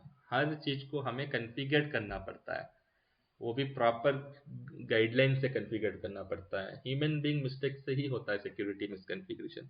आप चाहो कितना करोड़ों का भी प्रोडक्ट ले लो, मगर अगर आप उसमें प्रॉपर पासवर्ड नहीं डालोगे तो वो आपके मिसकॉन्फ़िगरेशन का यूज़ करके वो अटैक हो जाएगा। ठीक है, आपने अगर मान लो एक अकामाई या तो क्लाउडफ्लेयर या तो कुछ एक सिस्को का एक राउटर परचेस कर लिया है, या तो एक फायरवॉल परचेस कर दिया, उसके अंदर आप कॉन्फ़िगरेशन अगर मिस्टेक कर दोगे तो वो भी सिक्योरिटी मिसकॉन्फ़िगरेशन हो गया। इस कॉन्फ़िगरेशन को करता है एक कंपनी में इंफ्रास्ट्रक्चर टीम। इंफ्रास्ट्रक्चर टीम में जो बैठता है और जो करता है उसके मिस्टेक से भी होता है। तो इसको समझने के लिए हमें इतना डिटेल से समझना जरूरी है कि जो भी हार्डवेयर हम कॉन्फ़िगर कर रहे हैं उसके पहले हमें ये समझना है कि उसके अंदर जो कॉन्फ़िगरेशन करना है, जिस एप्लीकेशन के लिए कॉन्फ़िगरेशन करना है, उन एप्लीकेशन टीम से डिस्कस करना है, आपका रिक्वायरमेंट क्या है, उसके अगेंस्ट क्या क्या अटैक हो सकते हैं वो समझना है, उसके चेकलिस्ट को कॉन्फ़िगर करना है। अब मेरे लॉगिन पेज है, मेरा लॉगिन पेज में यूज़र नेम और पासवर्ड है। 3 बार मैंने दबाया, कुछ कंपनी गलत है बोल के ब्लॉक कर दिया मुझे, कुछ कंपनी 5 बार दबाया गलत है ब्लॉक कर दिया। ये चीज़ मैंने फायरवॉल में एग्जिस्ट रूल्स अपडेट किया है मैंने उसी फायरवॉल मैंने अगर परचेस किया करोड़ों का देखा और रूल्स ही नहीं अपडेट किया तो वो बाईपास हो जाएगा। दिस इज व्हाट मिसकॉन्फ़िगरेशन, जहाँ पे रियल वर्ल्ड एग्जांपल में कैपिटल वन 2019 ब्रिज, जहाँ पे मिसकॉन्फ़िगर्ड AWS फायरवॉल, AWS का जो फायरवॉल है उसमें मिसकॉन्फ़िगरेशन की वजह से जो वहाँ पे बकेट है उसके अंदर 100 मिलियन कस्टमर का डेटा था, चुरा लिया गया। उसी को कहते हैं S3 बकेट। या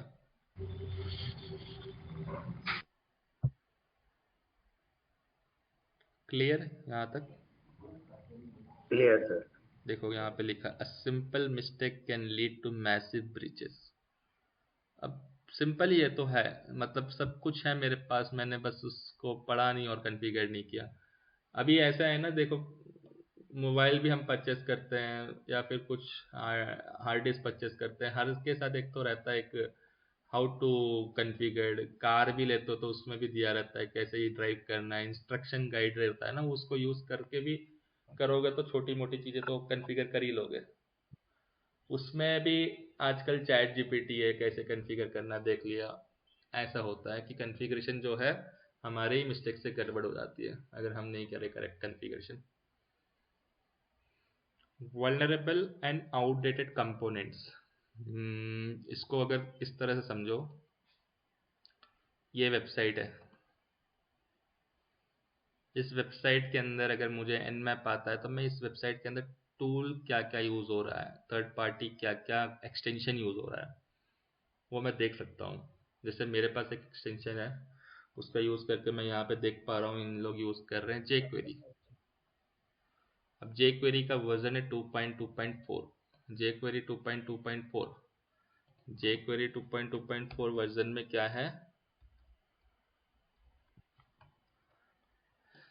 cross site scripting attack primarily related to manipulating the DOM with untrusted HTML, okay. और एक है यूज़र प्रोटोटाइप डेटा। तो बेसिकली ये एक्सेस अटैक करके वो उसको प्रॉपरली उसके कुकीज़, उसके सारे डेटा को चुरा सकता है। सोचो अगर मान लो इस वेबसाइट के अंदर कहाँ गया, कोई इनपुट एरिया है जहाँ पे मैं एक्सेस पेलोड लगाया और वो एग्जीक्यूट कर गया, पेलोड मिल जाएंगे आपको, बहुत सारे पेलोड होते हैं एक्सेस के, ऐसे होते हैं देखो, एक्सेस पेलोड्स फ्रॉम गिटहब्स देख लो।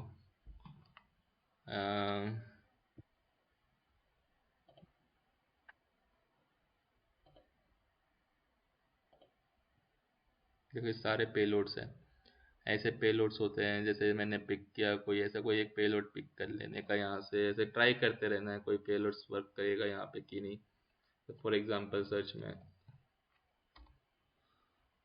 देखो ये पेलोड एग्जीक्यूट हो गया, that is called access vulnerability. इसके अंदर एक्सेस वल्नरेबिलिटी एग्जिस्ट है because just now we seen they are using jQuery lower version. तो इस तरह से भी ना अटैकर्स क्या है समझ जाते हैं कि अगर कोई वेबसाइट ना non vulnerability using this components, like यहाँ पे लिखा है ना, यहाँ पे वल्नरेबल एंड आउटडेटेड कंपोनेंट्स, तो ये चीज़ों के फ्लॉ के वजह से भी अटैक्स होते हैं। App uses old and untrusted library और सिस्टम विथ नॉन वल्नरेबिलिटी। एक तो मैंने jQuery का बताया, देखो अभी jQuery में एक्सेस है और वो ऐसा चेक कर लिया, एक्सेस मिल गया उसको। या तो हो सकता है कि लाइब्रेरी में अगर मान लो मैंने कुछ लाइब्रेरी मैंने डाउनलोड नहीं किया ऑफिशियल वेबसाइट से और मैंने किसी थर्ड पार्टी से डाउनलोड कर लिया और वो गड़बड़ फाइल है वो थर्ड पार्टी में, वो भी इशू हो जाता है। ऐसा रियल वर्ल्ड एग्जांपल देखेंगे तो Equifax 2017 में एक ब्रीच हुआ था।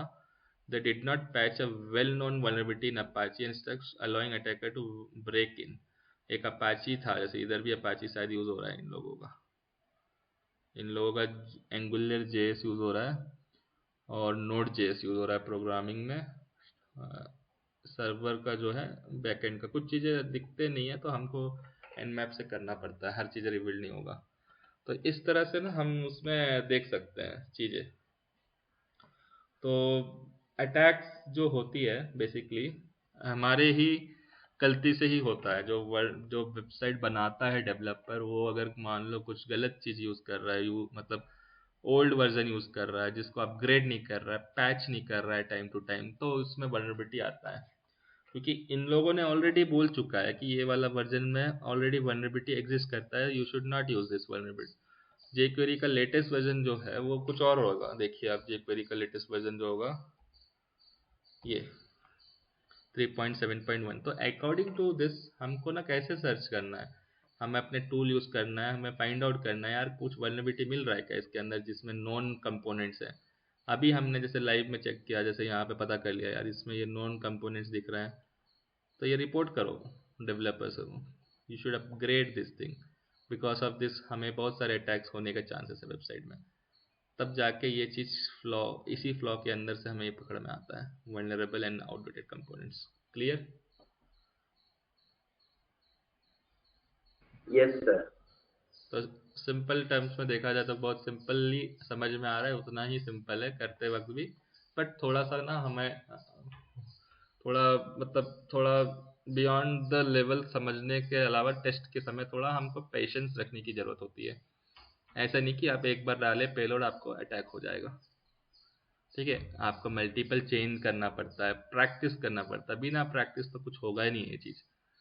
ऐसा नहीं है कि आप डाले बस एक टूल और बोले कि यार कुछ भी नहीं आया अब और कुछ आगे करना नहीं है। अटैक अगर ऐसी एक टूल से हो जाएगा और कर दिया तो फिर गूगल आज रात को बंद हो जाएगा, राइट? ऐसा नहीं है। अटैक करने समय ये टर्मिनोलॉजी हम समझ रहे हैं ताकि हम एक पैटर्न में समझे क्या क्या ढूंढ सकते हैं, हम क्या क्या कर सकते हैं, ये पता ही नहीं हमको। और अगर डायरेक्ट हम टेस्टिंग करने जाए तो क्या करेंगे हम, हो सकता है हम गलत ट्रैक्स में टेस्टिंग करें, कहीं कुछ करना है कुछ और कर देंगे, राइट। इसलिए ये फ्रेमवर्क समझना बहुत ज़रूरी होता है। अभी समझो आप लाइक नेक्स्ट लास्ट क्लास से लेके अभी तक हम 6 तक पहुंच चुके हैं। अभी समझ में आ रहा होगा ना कुछ क्या क्या हम ढूंढ सकते हैं वेबसाइट में, किस तरह से अप्रोच निकाल सकते हैं, कुछ तो समझ में आ रहा होगा ना इस तरह से कि क्या क्या कर सकते हैं हम वेबसाइट में, इस तरीके से ढूंढ सकते हैं। ये चीज़ ही नहीं करते हैं और डायरेक्ट अगर हम सोचते तो लेमन टर्म में, तो क्या कर सकते हैं वही पता नहीं चलता, right. True, is it true? Yes sir. Yes. तो ये फ्रेमवर्क एक प्रकार का, मतलब समझ लो कि आपको ये एज अ पोर्ट 20 याद रखना है, इसको भी याद रखना ही है अपने दिमाग में, कि इसके बारे में कोई भी इंटरव्यू में कुछ पूछे तो बता दूं मैं। आपको क्वेश्चन में पूछ सकता है इंटरव्यू में कि लाइक क्रिप्टोग्राफिक फेलियर के हिसाब से what all vulnerability you able to find in the web application, कुछ 2 एग्जाम्पल बता दो बोलेगा, या तो सिक्वल इंजेक्शन पैरामीटर, इंजेक्शन के फ्लो के through how many vulnerabilities, like which type of vulnerability you can able to find as a critical severity, what is cross site scripting, what is stored, what is reflected accesses, ऐसा question पूछेगा इसमें से जाके। Security misconfiguration flaw can lead which type of vulnerabilities, and insecure design, why need to check insecure design flaw, what is the purpose of insecure design। कुछ लोग तो direct पूछते हो वर्स्ट टॉप 10 चेकलिस्ट बताओ, फर्स्ट से लेके 10 तक पूरा क्लियर करो मुझे, like what is broken access control, what is cryptographic failure, what is injection, what is insecure design. अगर फ्रेशर के थ्रू जाओगे तो खाली इतना ही पूछेगा कि 10 के नाम तो बता दो पहले, नाम क्या है, ऐसे पूछेगा। ये 10 के नाम ही पूछ लेगा आपको, उतना में ही आपको सेलेक्ट कर देगा अगर आप नाम ही कॉन्फिडेंस से बता दोगे तो। अगर आप एक्सपीरियंस के हिसाब से जा रहे हो तो फिर इसमें ट्रिकी क्वेश्चंस पूछेंगे, थोड़ा इसके अंदर जम बिल्ड करेंगे, वो करेंगे। और अगर आप बहुत ज़्यादा एक्सपीरियंस से जा रहे हो तो वो तो बात ही अलग हो गई। आप 5 साल के एक्सपीरियंस में जा रहे हो तो आपको डायरेक्ट अटैक करने के सिस्टम पकड़ा देंगे, ठीक है। सो क्लियर यहाँ पे? Identification and authentication failures, login session और ऑथेंटिकेशन इज वीक और ब्रोकन। तो लॉगिन सेशन हो गया, जैसे मान लो मैं ऑथेंटिकेट करता हूँ खाली पासवर्ड और नॉर्मल डिफ़ॉल्ट पासवर्ड, यही नहीं है, उसके अलावा भी ऑथेंटिकेशन जो होता है ना यहाँ से होते हैं। जैसे मान लो अगर मैं किसी वेबसाइट को ऑथेंटिकेट कर रहा हूँ, फॉर एग्जांपल इधर से जाके प्रॉक्सी में जाके इसको ऑफ करके इंटरसेप्ट करके यहाँ पे जाके डिलीट कर देते हैं, टारगेट में डिलीट कर देते हैं।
ये भी एक प्रकार का वल्नरेबिलिटी हो गया, इस तरह से डिस्क्लोज नहीं होना चाहिए इन्फॉर्मेशन।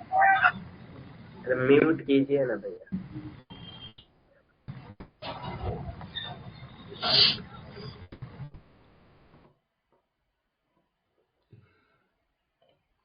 जैसे मैंने पेज में ट्राई किया डिफ़ॉल्ट पासवर्ड, तो यहाँ पे देखो ये फेच कर दिया टॉमकैट वर्जन, ये सब नहीं दिखना चाहिए ऐसे, ठीक है। और इसी तरह ये टूल ना कैप्चर करता है बैकएंड रिक्वेस्ट को। यहाँ पे रिक्वेस्ट कैप्चर किया, रिक्वेस्ट कैप्चर किया, यहाँ पे ये रिक्वेस्ट कैप्चर किया, ये रिक्वेस्ट कैप्चर किया, ठीक है। ये जो रिक्वेस्ट है जहाँ पे पोस्ट रिक्वेस्ट आता है, आपको समझ में आएगा। पोस्ट मेथड जब हम HTTP मेथड समझेंगे इसके बाद ओवर टॉप 10 के बाद, तो हमें समझ में आएगा। पोस्ट का मतलब होता है हम किसी चीज़ को सेंड कर रहे हैं सर्वर पे, सेंड कर रहा हूँ मैं यहाँ पे as a password admin and as a password user admin password admin. This is a plain text. ये तो इशू है यहाँ पे, एक्चुअली ये इंक्रिप्टेड होना चाहिए। It should not be in plane text, ये तो इंक्रिप्टेड पैरामीटर होना चाहिए। अगर ये प्लेन टेक्स्ट में जा रहा है तो नेटवर्क से ही मैंने चुरा लिया उसको और वहाँ पे पास ही होने नहीं दिया मैंने। और ये जब ऑथेंटिकेट करता है ना, तो यहाँ पे कुकीज होते हैं, देखो non readable format, this is your authentication unique ID.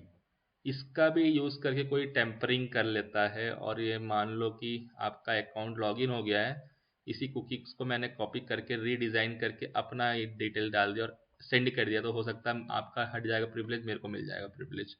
तो वही कह रहा है कि यहाँ पे identifications and authentication failure, login session और ऑथेंटिकेशन वीक और ब्रोकन।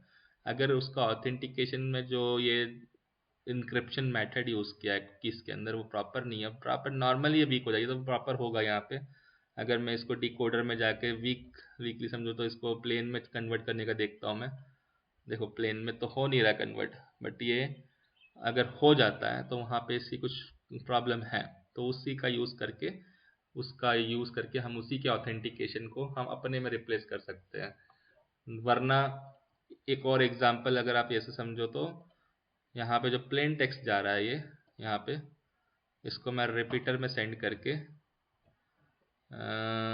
इधर से मैं देख सकता हूँ ये जो प्लेन जा रहा है ये मेरे लिए एक प्रॉपर सा मेरे को मतलब इसका टूल का यूज़ करके मैंने अब आगे देखो वेबसाइट में कैसे दिख रहा हो, यहाँ प्लेन नहीं दिख रहा है ना, बट टूल तो मुझे प्लेन में दिखा रहा है, एडमिन लिखा हुआ है। तो फिर इससे ही तो मैं ऑलरेडी अटैक कर चुका हूँ, मतलब 100% अटैक तो यहीं पे हो गया है कि एक प्लेन में क्यों रखा है इसको इन्होंने। अगर आप सिक्योर वेबसाइट जाओगे और उसको रिपीटर में लोगे तो कभी प्लेन में नहीं दिखेगा आपको, वो इनक्रिप्टेड होगा नॉन रीडेबल फॉर्मेट में, उसको डिक्रिप्शन करना पड़ेगा, जिसका जो बेसिकली यहीं पे होता है लॉगिन की आइडेंटिफिकेशन फेलियर, ये सब चीज़ों का इशू यहीं पे होता है। जैसे आप इसको एंटर कर जाओगे तो ऑथेंटिकेशन में आपका बेयरर टोकन बनेगा, यहाँ पे ये सारे टोकन्स हो गए आपके इतने, जिसका भी मिसयूज़ हो जाता है। वही कह रहा है वो यहाँ पे, इसी के कहते चलते बता रहा है website allow simple password like 1 2 3 4 5 और पासवर्ड रियल वर्ड एग्जाम्पल। अभी जो सिंपल पासवर्ड है ना, एडमिन जैसे पासवर्ड थोड़ी कोई रखना चाहिए, है ना। पासवर्ड रखना है तो आपको इस तरह से रखना है पासवर्ड, एक्चुअली ऐसा रिकमेंडेड पासवर्ड जो होता है इस तरह से होना है कुछ, इसको कहते हैं पासवर्ड, जिसका लेंथ मिनिमम 12 होना चाहिए, उसमें upper case lower case number symbol सब रह के इस तरह से। जितना ये पासवर्ड डिफ़िकल्ट है उतना ही याद रखने के लिए भी डिफ़िकल्ट हो जाता है, इसलिए काफ़ी लोग मिस्टेक करते हैं नॉर्मल पासवर्ड रखना, जो उनके गेसेबल, जिसको बोलते हैं गेसेबल पासवर्ड। स्टिल इसी वजह से क्या होता है ब्रूट फोर्स अटैक इसलिए अभी भी विनर है, क्योंकि कोई बंदा ना इस तरह का पासवर्ड रखते हुए बहुत कम लोग को देखने मिलेगा, जिस मतलब उसको खुद को भी भूल जाएगा ना, मैं थोड़ी ये पासवर्ड याद रख पाऊँ, कहाँ पे रखूँगा इसका याद। अगर मैं ये पासवर्ड को कहीं पे व्हाट्सअप में रखूँ तो मेरा मोबाइल गया तो मेरा मोबाइल से गायब हो। तो लोग क्या करते हैं मिस्टेक, अपना सिटी का नाम लिख देते हैं @ कुछ डाल देते हैं, या तो कोई अपना सरनेम लिख देता है @ या तो नाम और उसके साथ कॉम्बिनेशन करके अपर केस लोअर केस डाल देते हैं। तो गेसिंग पासवर्ड में जो बहुत सारे डिक्शनरी अटैक्स हो जाते हैं, जैसे डिक्शनरी अटैक्स में देखो गेसिंग पासवर्ड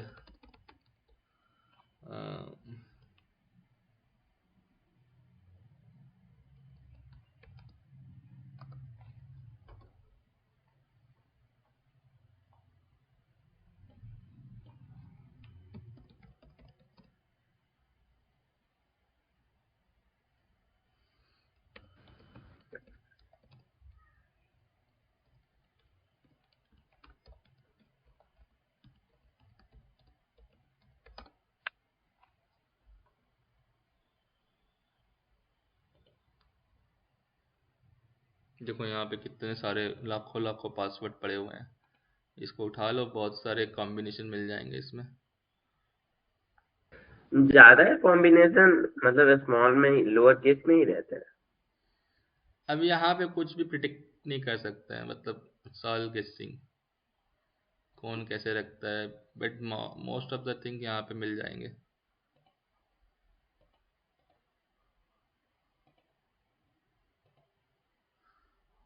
फाइल गया कहाँ है यार, ये जो अभी था।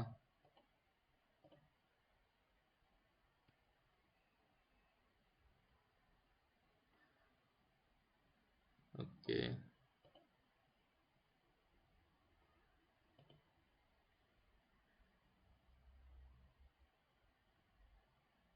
देखो, एक कॉम्बिनेशन हो गया। अब इसमें से कोई क्लिक कर गया तो गया पासवर्ड। अब कौन ही रखेगा ऐसे, तो कॉम्बिनेशन वाला यूज़ करके हो जाता है। ना तो सीधा यहाँ पे ना बहुत सारे कॉम्बिनेशन भी रहते हैं। जैसे ये देखो, इसी को मैं अगर मैं टूल में पहुंचाऊं तो यहीं से होता है डिक्शनरी अटैक। जैसे ये एडमिन है, इसको अगर मुझे अटैक करना है तो पहले क्लियर कर दिया मैंने टारगेट को, और यूज़र नेम तो चलो एडमिन होता ही है मोस्ट ऑफ द केस, तो मैंने पासवर्ड को टारगेट किया। अब यहाँ पे मैंने कुछ डाल दिया यहाँ पे पासवर्ड की जगह में, ब्रूट फोर्स इसको पहुँचा दिया यहाँ पे। और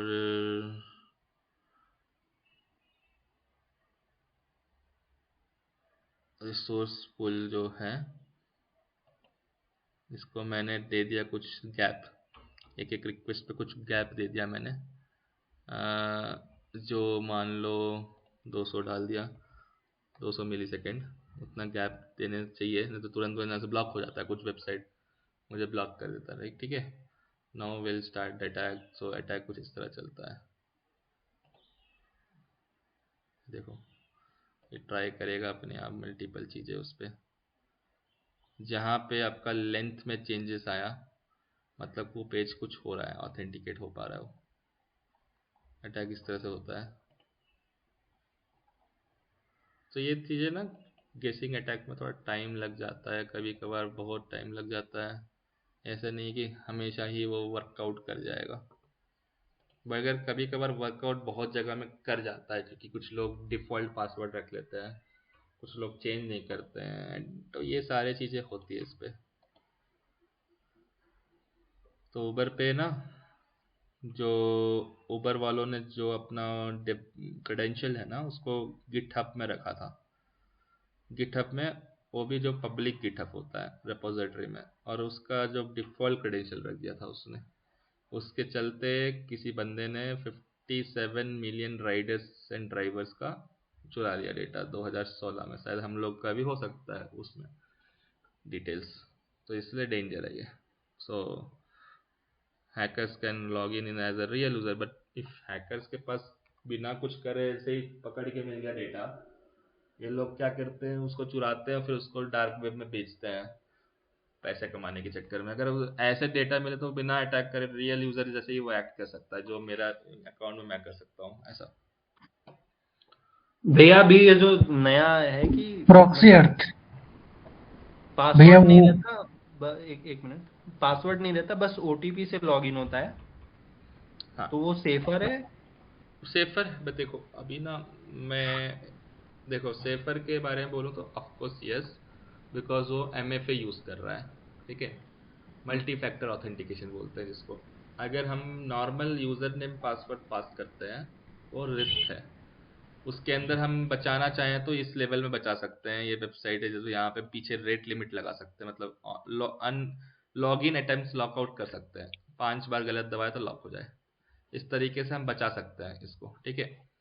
बट इसी के ऊपर ना MFA आजकल सब लोग यूज़ करते हैं कि अगर वो नहीं, मैं MFA की बात नहीं कर रहा हूँ। MFA में तो हो गया कि हम दो तरह का पासवर्ड यूज कर रहे हैं, एक ये भी यूज कर रहे हैं और एक हमने मान लिया ऑथेंटिकेटर यूज कर रहे हैं। मैं डायनेमिक पासवर्ड्स की बात कर रहा हूँ, जिसमें मतलब कुछ सेकंड्स के लिए, जैसे अभी हम यूडेमी अब आजकल लॉगिन करते हैं, तो वो बस लॉगिन करने के लिए ओटीपी देता है, या फिर नेटफ्लिक्स पे भी लॉगिन करने पे एक कोड देता है, बस वो कोड एंटर कीजिए और मतलब वो वाला सिस्टम मैं पूछ रहा हूँ।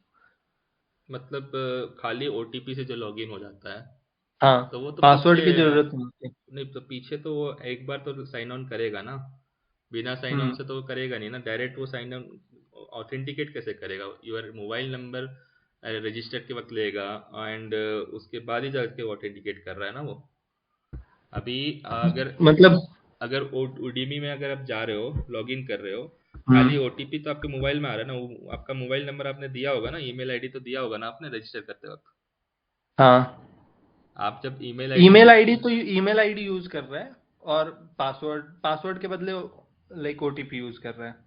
हाँ, सो बेसिकली आपका ईमेल आप कुछ आई थिंक जो ईमेल आईडी से अटैच्ड कुछ तो टोकन जनरेट करते होंगे। नहीं, मैं और बता वो रहा हूँ टोकन कोई एयरबीएनबी यूज करता है, ऐसा कुछ मैं बताता हूँ आपको। एयरबीएनबी में भी ऐसा ही है केस, मैंने देखा है। ये जो होता है ना, बेसिकली लॉगिन में जाओगे तो यहाँ पे देगा option continue with mobile, continue with login, एक रहता है ऑप्शन यहाँ पे। इसमें नहीं तो एक तो मतलब यूजर नेम तो यूज करना पड़ेगा, नंबर या ईमेल आप यूज कर सकते हैं। हाँ, वही मैं कह रहा हूँ। एक यूनिक चीज लेगा वो, उसके बाद जाके वो चीज करेगा वो। जैसे देखो यहाँ पे ये लॉगिन हो गया, यहाँ पे ईमेल आईडी ले रहा है, ठीक है। हाँ, अब मैंने ईमेल आईडी दबाया, दैट इज व्हाट मैं बोल रहा हूँ। जब वो रजिस्टर करते हो ना, तो आपका ईमेल आईडी लेता है, फर्स्ट नेम लेता है, लास्ट नेम लेता है ना, और वो रजिस्टर करने देता है, ठीक है। और कंटिन्यू जब करोगे, मेरा तो यहाँ पे शायद है या नहीं कुछ, देखता है इसमें, देखता है कभी कभी किया होगा शायद, इस आईडी से होगा या इसमें भी नहीं, कुछ और इशू हो रहा है। ये इसका नहीं है, मेरे पास है अब। नहीं, ये मेरा ईमेल आईडी है, मगर इसमें कुछ और इशू हो रहा है। इसमें खोलेंगे तो दिख जाएगा यहाँ से।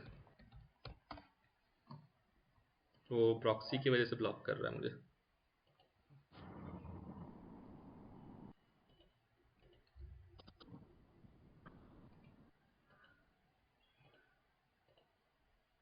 देखो यहाँ पे कोड चला गया। हाँ, ये जो बेसिकली कोड है हमारे मोबाइल, हमारे ईमेल आईडी में आ रहा है, ईमेल आईडी पे आ गया। हाँ, है ना। अभी क्या करता और ये है, कुछ सेकंड के लिए वैलिड है। नहीं तो अटैकर इसको भी रोक सकता है, इसको भी रोक सकता है। पास तो हो सकता है ना सर ये? वो कैसे? मतलब वही तो मैं बोल रहा हूँ कि इससे डिक्शनरी अटैक तो फेल हो गया ना, अगर ये यूज कर रहे हैं तो of course dictionary attack fail हो गया, बट दूसरा टाइप अटैक कर सकता है। वो क्या करेगा मालूम? इसी पर्टिकुलर रिक्वेस्ट को ना कैप्चर कर लेगा यहाँ पे, इधर पे। हाँ, मतलब ठीक है, इंटरसेप्ट करके यहाँ पे कैप्चर करेगा। वो पहले कैप्चर करने के बाद क्या करेगा, उसको मिल जाएगा तुम्हारा ईमेल आईडी, ठीक है। ये man in the middle attack हुआ ना? नहीं, man in the middle attack you can say, but why you will be performing man in middle attack? अगर तुम्हारा अकाउंट तुम्हारे पास है, तुम्हारे टूल लगाओ, तुम डायरेक्ट कर दो अटैक। तुम्हारा अकाउंट तुम्हारे पास है, अगर मान लो तुम्हारा ईमेल आईडी मेरे को पता है फिशिंग करके, या मैंने सोशल इंजीनियरिंग करके पता कर लिया, मेरे घर में बैठ के मैं डायरेक्ट भी कर पा रहा हूँ ना। हाँ, सोशल इंजीनियरिंग कर लिया फिर तो। हाँ, सोशल इंजीनियरिंग छोटा मोटा तो करना ही है, हर जगह तो हमें इनमरेशन करना ही करना है हर अटैक के लिए। अगर इसको बट ये फिर करेंगे, ये वाला सिस्टम जो है, ये वाला नॉर्मल, ये थोड़ा ज्यादा सेफर हो गया। ये ज्यादा सेफ हुआ? इसमें सेफर नहीं है। इसमें ना मैंने खुद भी वल्नरेबिलिटी आइडेंटिफाई किया है एक वेबसाइट पे, जहाँ पे मैंने रिक्वेस्ट को कैप्चर करके अंदर उसका टाइमर को रोक दिया, और रोकने के बाद मैंने क्या किया, अगेन ये जो 6 डिजिट है ना, उसको ब्रूट फोर्स किया, 1 2 ये अपना सेम इंट्रूडर लगा हो गया। So this is something, multiple checks required. Timer रुक जाता है फिर? हाँ, टाइमर तुम वहां पे जाके रोक सकते हो, और उसको रोकने के बाद वो वैलिडेट कर लेगा विदाउट टाइमर सेकंड्स। वो चीज जो है बैकएंड कॉल पे ही देख सकते हैं हो पाएगा कि नहीं हो पाएगा यहाँ पे आके। और इधर पे आने के लिए मुझे किसी का परमिशन नहीं लेना पड़ेगा, क्योंकि अगर ये वेबसाइट कह ही रहा है कि ईमेल आईडी दबाओ, तो मैं अपना ईमेल की जगह तुम्हारा ईमेल आईडी दबाऊंगा यहाँ पे। तो तुम्हारा ईमेल आईडी दबाऊंगा तो फिर तुम्हारे अंदर जाएगा जो जीमेल में, उसको भी मैं अपने जीमेल में भेज सकता हूँ। Got it? यहाँ पे जब मैं इसको पोस्ट रिक्वेस्ट में भेजूंगा ना, तो बैकएंड में ये कैसा दिखेगा मालूम? रुको, ये हो गया ऐसा।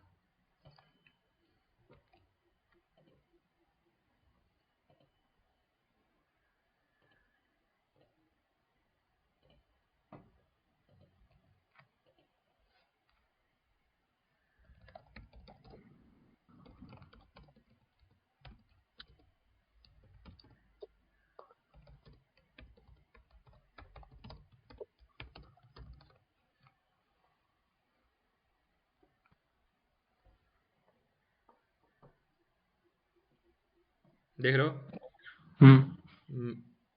दिख रहा है ना कुछ ईमेल आईडी? हाँ हाँ इसको मैं टेम्पर करूँगा, वो ईमेल आईडी यहाँ पे कहीं दिखेगा, वो बैकएंड में इस तरह से यहाँ पे, ठीक है, ये सब चीज़ के साथ, पोस्ट रिक्वेस्ट के साथ, एंड उस पे ना ट्राई कर सकते हैं। जैसे यहाँ पे फॉल्स लिखा है ना, इसको मैं ट्रू कर दूंगा।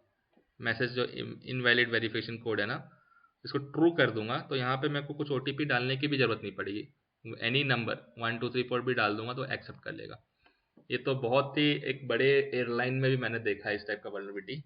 एंड OTP में क्या होता है ना, ये पहले ये कैसे वैलिडेट कर रहा है, ट्रू फॉल्स पे कर रहा है, करेक्ट।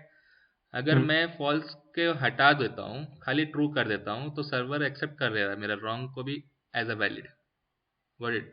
सो मैं यहाँ पे रॉन्ग जस्ट 6 डिजिट का ही मांग रहा है ना, मांग लो यहाँ पे, ठीक है। 6 डिजिट का ही मैं अगर रॉन्ग नंबर भी दबाऊंगा तो वो वेरीफाइड कर लेगा। और देखो एक्सपायर्ड कोड है यहाँ पे, जैसे फॉल्स है तो verification code expired, please request a new. ये सारे कॉल्स देख पा रहे हो बैकएंड में। यहीं पे मैं कुछ टैम्परिंग करके उसको ब्लॉक करके मैं बाईपास कर सकता हूँ।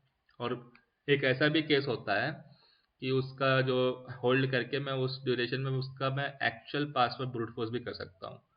But it is again try based method, मतलब ऐसा नहीं है कि मैं जो बोल रहा हूँ उसी से डायरेक्ट हो जाएगा। You have to try and you have to check. इसके लिए फिर बैकएंड सीखना पड़ेगा पूरा। बैकएंड तो हम अभी पेन टेस्ट करते वक्त हम ये टूल का यूज़ करेंगे, ऑटोमेटिक समझ में आएगा कैसे कैप्चर कर रहे हैं डिटेल्स को हम, ये कैप्चर करने का कैसे वहाँ पे हम चेंज कर रहे हैं। अभी हम फ्रंट एंड एप्लीकेशन, अभी हम तो खाली चेकलिस्ट समझ रहे हैं। हाँ, अभी तो हम चेकलिस्ट समझ रहे हैं। जब हम चेकलिस्ट समझ जाएंगे फिर हम वापस से जाएंगे ऊपर में ब्रोकन एक्सेस कंट्रोल, उसके बारे में हम टेस्ट करेंगे तब हम इस पॉइंट में भी आएंगे जहाँ पे हम OTP को बाईपास करने का कोशिश करेंगे, जहाँ पे कुछ करेंगे। तो वो सब टेस्ट के मेथड में हम समझाएंगे, जब तक आप लोगों को क्लियर हो जाएगा कि इस अप्रोच से करा जा सकता है ये चीज़ें। बट इसके अलावा न्यू अप्रोच तो आपको ढूंढना पड़ेगा, कुछ और भी करना है तो ऐसा नहीं कि खाली उसी से हो जाएगा पेन टेस्टिंग।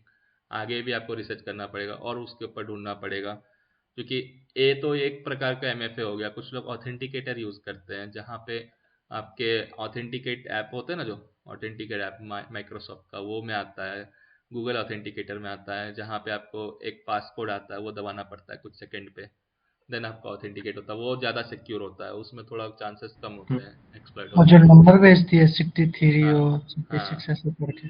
जैसे हम अपने मतलब Microsoft authenticator yes number base होता है, वो भेजता है एक नंबर, वो अपने ऑथेंटिकेटर ऐप में दबाना और ऑथेंटिकेट करना, ये थोड़ा ज़्यादा सिक्योर होता है। दिस ऑल आर हम part of multi factor authentication. हम अपने प्रोजेक्ट में वॉल्ट यूज करते हैं, तो वो मतलब अभी हम यूज नहीं कर रहे हैं डायनेमिक पासवर्ड, बट वो अगर मान लीजिए AWS के किसी इंस्टेंस को कोई पासवर्ड चाहिए, कुछ मान लीजिए उसको डेटाबेस एक्सेस करना है, तो वॉल्ट से पासवर्ड मांगेगा और वॉल्ट डायनेमिक पासवर्ड जनरेट करेगा, लाइक वो 30 सेकंड के लिए, ऐसा कुछ बहुत ही शॉर्ट पीरियड के लिए, और वो फिर पासवर्ड यूज करके मान लीजिए डेटाबेस एक्सेस कर रहा है तो एक्सेस कर लेगा, उसके बाद पासवर्ड वो एक्सपायर हो जाएगा। एग्जैक्टली ये बहुत अच्छा सिक्योरिटी रहता है। इन सब चीज़ों में थोड़ा रिस्क कम होता है, इसलिए most of the big company इस तरह से ऑथेंटिकेटर, गूगल ऑथेंटिकेटर ही यूज़ करता है। बहुत से केसेस ऐसे मैंने देखा है। सो ये तो हो गया अपना आइडेंटिफिकेशन। अब इंटीग्रिटी फेलियर्स हो गया, ये जैसे software and data integrity failures, तो अभी हम इसको करेंगे नेक्स्ट में, क्या बोलते हो? 2 ही बचे हैं, नेक्स्ट में ख़त्म करेंगे इसको, और साथ में साथ में ये भी ख़त्म करेंगे, क्या बोलते हैं, सिक्योरिटी हेडर्स, छोटा सा रहेगा। फिर इस HTTP स्टेटस कोड कवर करेंगे। किसी को पता है स्टेटस कोड क्या होता है? थोड़ा बहुत मैं जानता हूँ। इसी को देख के हम पहचानते हैं, वेबसाइट एक्सेस हो रहा है तो 200 है, नहीं हो रहा है तो 500 है, और अगर रीडायरेक्ट हो रहा है तो 300 है, ऐसा करके।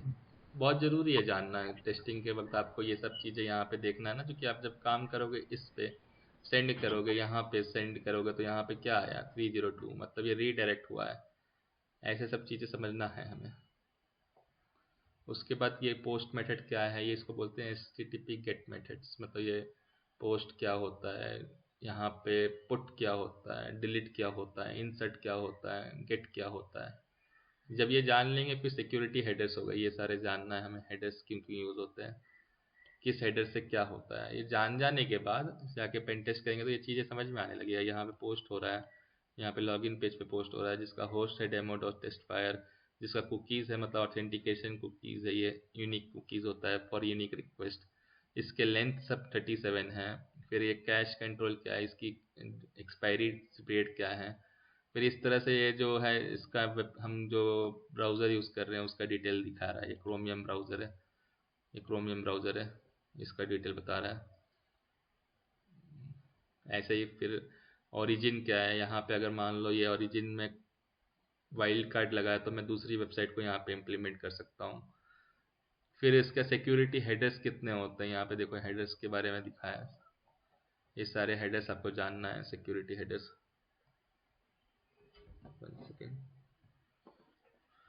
सिक्योरिटी हेडर्स में CSP हेडर का यूज़ करके हम क्या क्या prevent attackers from injecting scripts, जो लोग अपने वेबसाइट में स्क्रिप्ट डालते हैं जैसे ओपन टैग, क्लोज टैग, जिसके अंदर स्क्रिप्ट होता है, वो सारे हम रोक सकते हैं अगर इस तरह का हेडर होगा तो। सिक्योरिटी हेडर्स को कैसे चेक करते हैं, ऑनलाइन भी चेक करने का ऑप्शन है, पेलोड भी है, लाइक Nmap से भी सिक्योरिटी हेडर्स चेक कर सकते हैं, ऑनलाइन भी सिक्योरिटी हेडर्स चेक कर सकते हैं हम।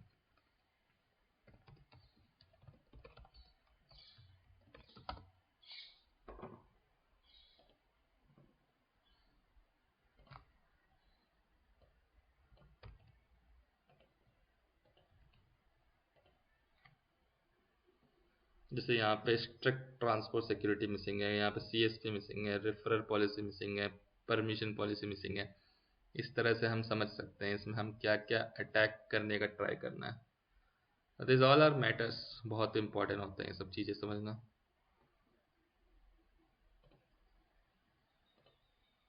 बात यहाँ पे ये है कि हम प्रैक्टिस कितना कर रहे हैं, ये नहीं कि जब बोलते क्लास हो गया फिर हम उसको प्रैक्टिस नहीं कर रहे हैं, फिर तो वो थियोरेटिकल ही रह जाएगा, प्रैक्टिकल करेंगे तभी समझ में आएगा, राइट। तो अभी तो फिलहाल चेकलिस्ट में है तो उसको समझने का कोशिश करो, ब्रॉड लेवल में कितना समझ सकते हो, क्योंकि ये चीज़ें अगर जब तक समझ में नहीं आएगा ना, पेन टेस्टिंग के समय हम क्लियर ट्रैक में नहीं रहेंगे, मतलब सीरीज में नहीं कर पाएंगे टेस्टिंग, अनसीरीज में टेस्टिंग होगी वो। इसी से हम टेस्टिंग करेंगे ना पैटर्न में, देन ओनली हमें रिपोर्ट में भी मेंशन करना पड़ेगा we have used framework OWASP टेट top 10 for our testing, then only आपका रिपोर्ट वैलिड माना जाएगा। ये नहीं कि आपने 2-3 रैंडम टेस्ट कर दिया और रिपोर्ट बना के दे दिया, वैसा नहीं चलता है। आपको पूरा प्रॉपर चेक करके देना है रिपोर्ट की, आपका जो मैनेजर होगा देखेगा ना आपका रिपोर्ट क्या करे वो, आप उसमें वो पूछ लेगा कि टेस्ट केसेस बताओ, क्या टेस्ट किया है तुमने, खाली एक ही ब्रूट फोर्स अटैक किया है क्या, खाली एक ही अटैक किया है, सारे अटैक सिनेरियो बताना पड़ता है। You have to go with developer, you have to understand the business perspective, वो एप्लीकेशन कैसे काम करता है, क्या क्या फ्लो है उसमें, क्या टेस्ट करना है आपको, उस टेस्ट के फ्लो को समझने का क्या टेस्ट करना है आपको, वो आपको डिज़ाइन करना है अकॉर्डिंग टू OWASP टॉप 10, वो डिज़ाइन करने के बाद आपको अटैक करना है। ये होता है एक पैटर्न, जो पैटर्न फॉलो करेंगे तभी जाके आपका आउटपुट ज़्यादा आएगा। और टाइम देना पड़ता है, पेशेंस रखना पड़ता है, ऐसा नहीं कि एक पेलोड लगाया तुरंत से अटैक हो गया। तो यहाँ पे मल्टीपल टाइम्स लगाना पड़ेगा, मल्टीपल वीडियो देखना पड़ेगा आपको, मल्टीपल फॉरम में जाना पड़ेगा आपको एक्टिवेट, जैसे हैक ट्राई हैक मी हो गया, हैक द बॉक्स हो गया, ऐसा करके आपको ना मैं दे देता हूँ अभी लिस्ट आपको आज के क्लास होने के बाद व्हाट्सएप ग्रुप में, जहाँ पे आपको मैं कुछ लिस्ट बता दूंगा, जैसे ये सारे वेबसाइट हो गए, देखो आपको जूस शॉप हो गया, पोस्ट फिगर हो गया, दिस डेमो बैंकिंग वाली वेबसाइट हो गई, ये सारे यूज़ करोगे आप। और उसके बाद हैकर न्यूज़ में अपडेट रहोगे आप। हैकर न्यूज़ यहाँ पे हो गई, हैकर न्यूज़।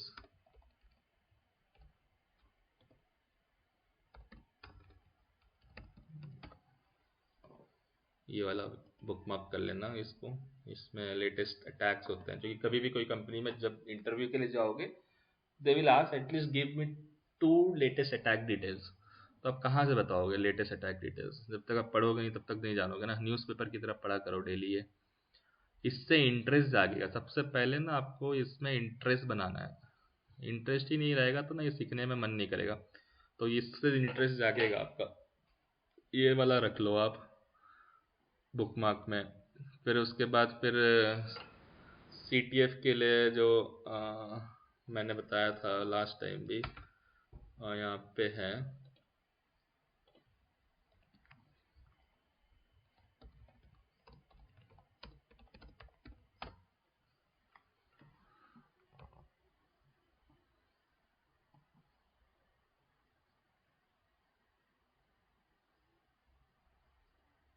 आप इसका यूज़ करके भी आप कुछ ट्राई कर सकते हो।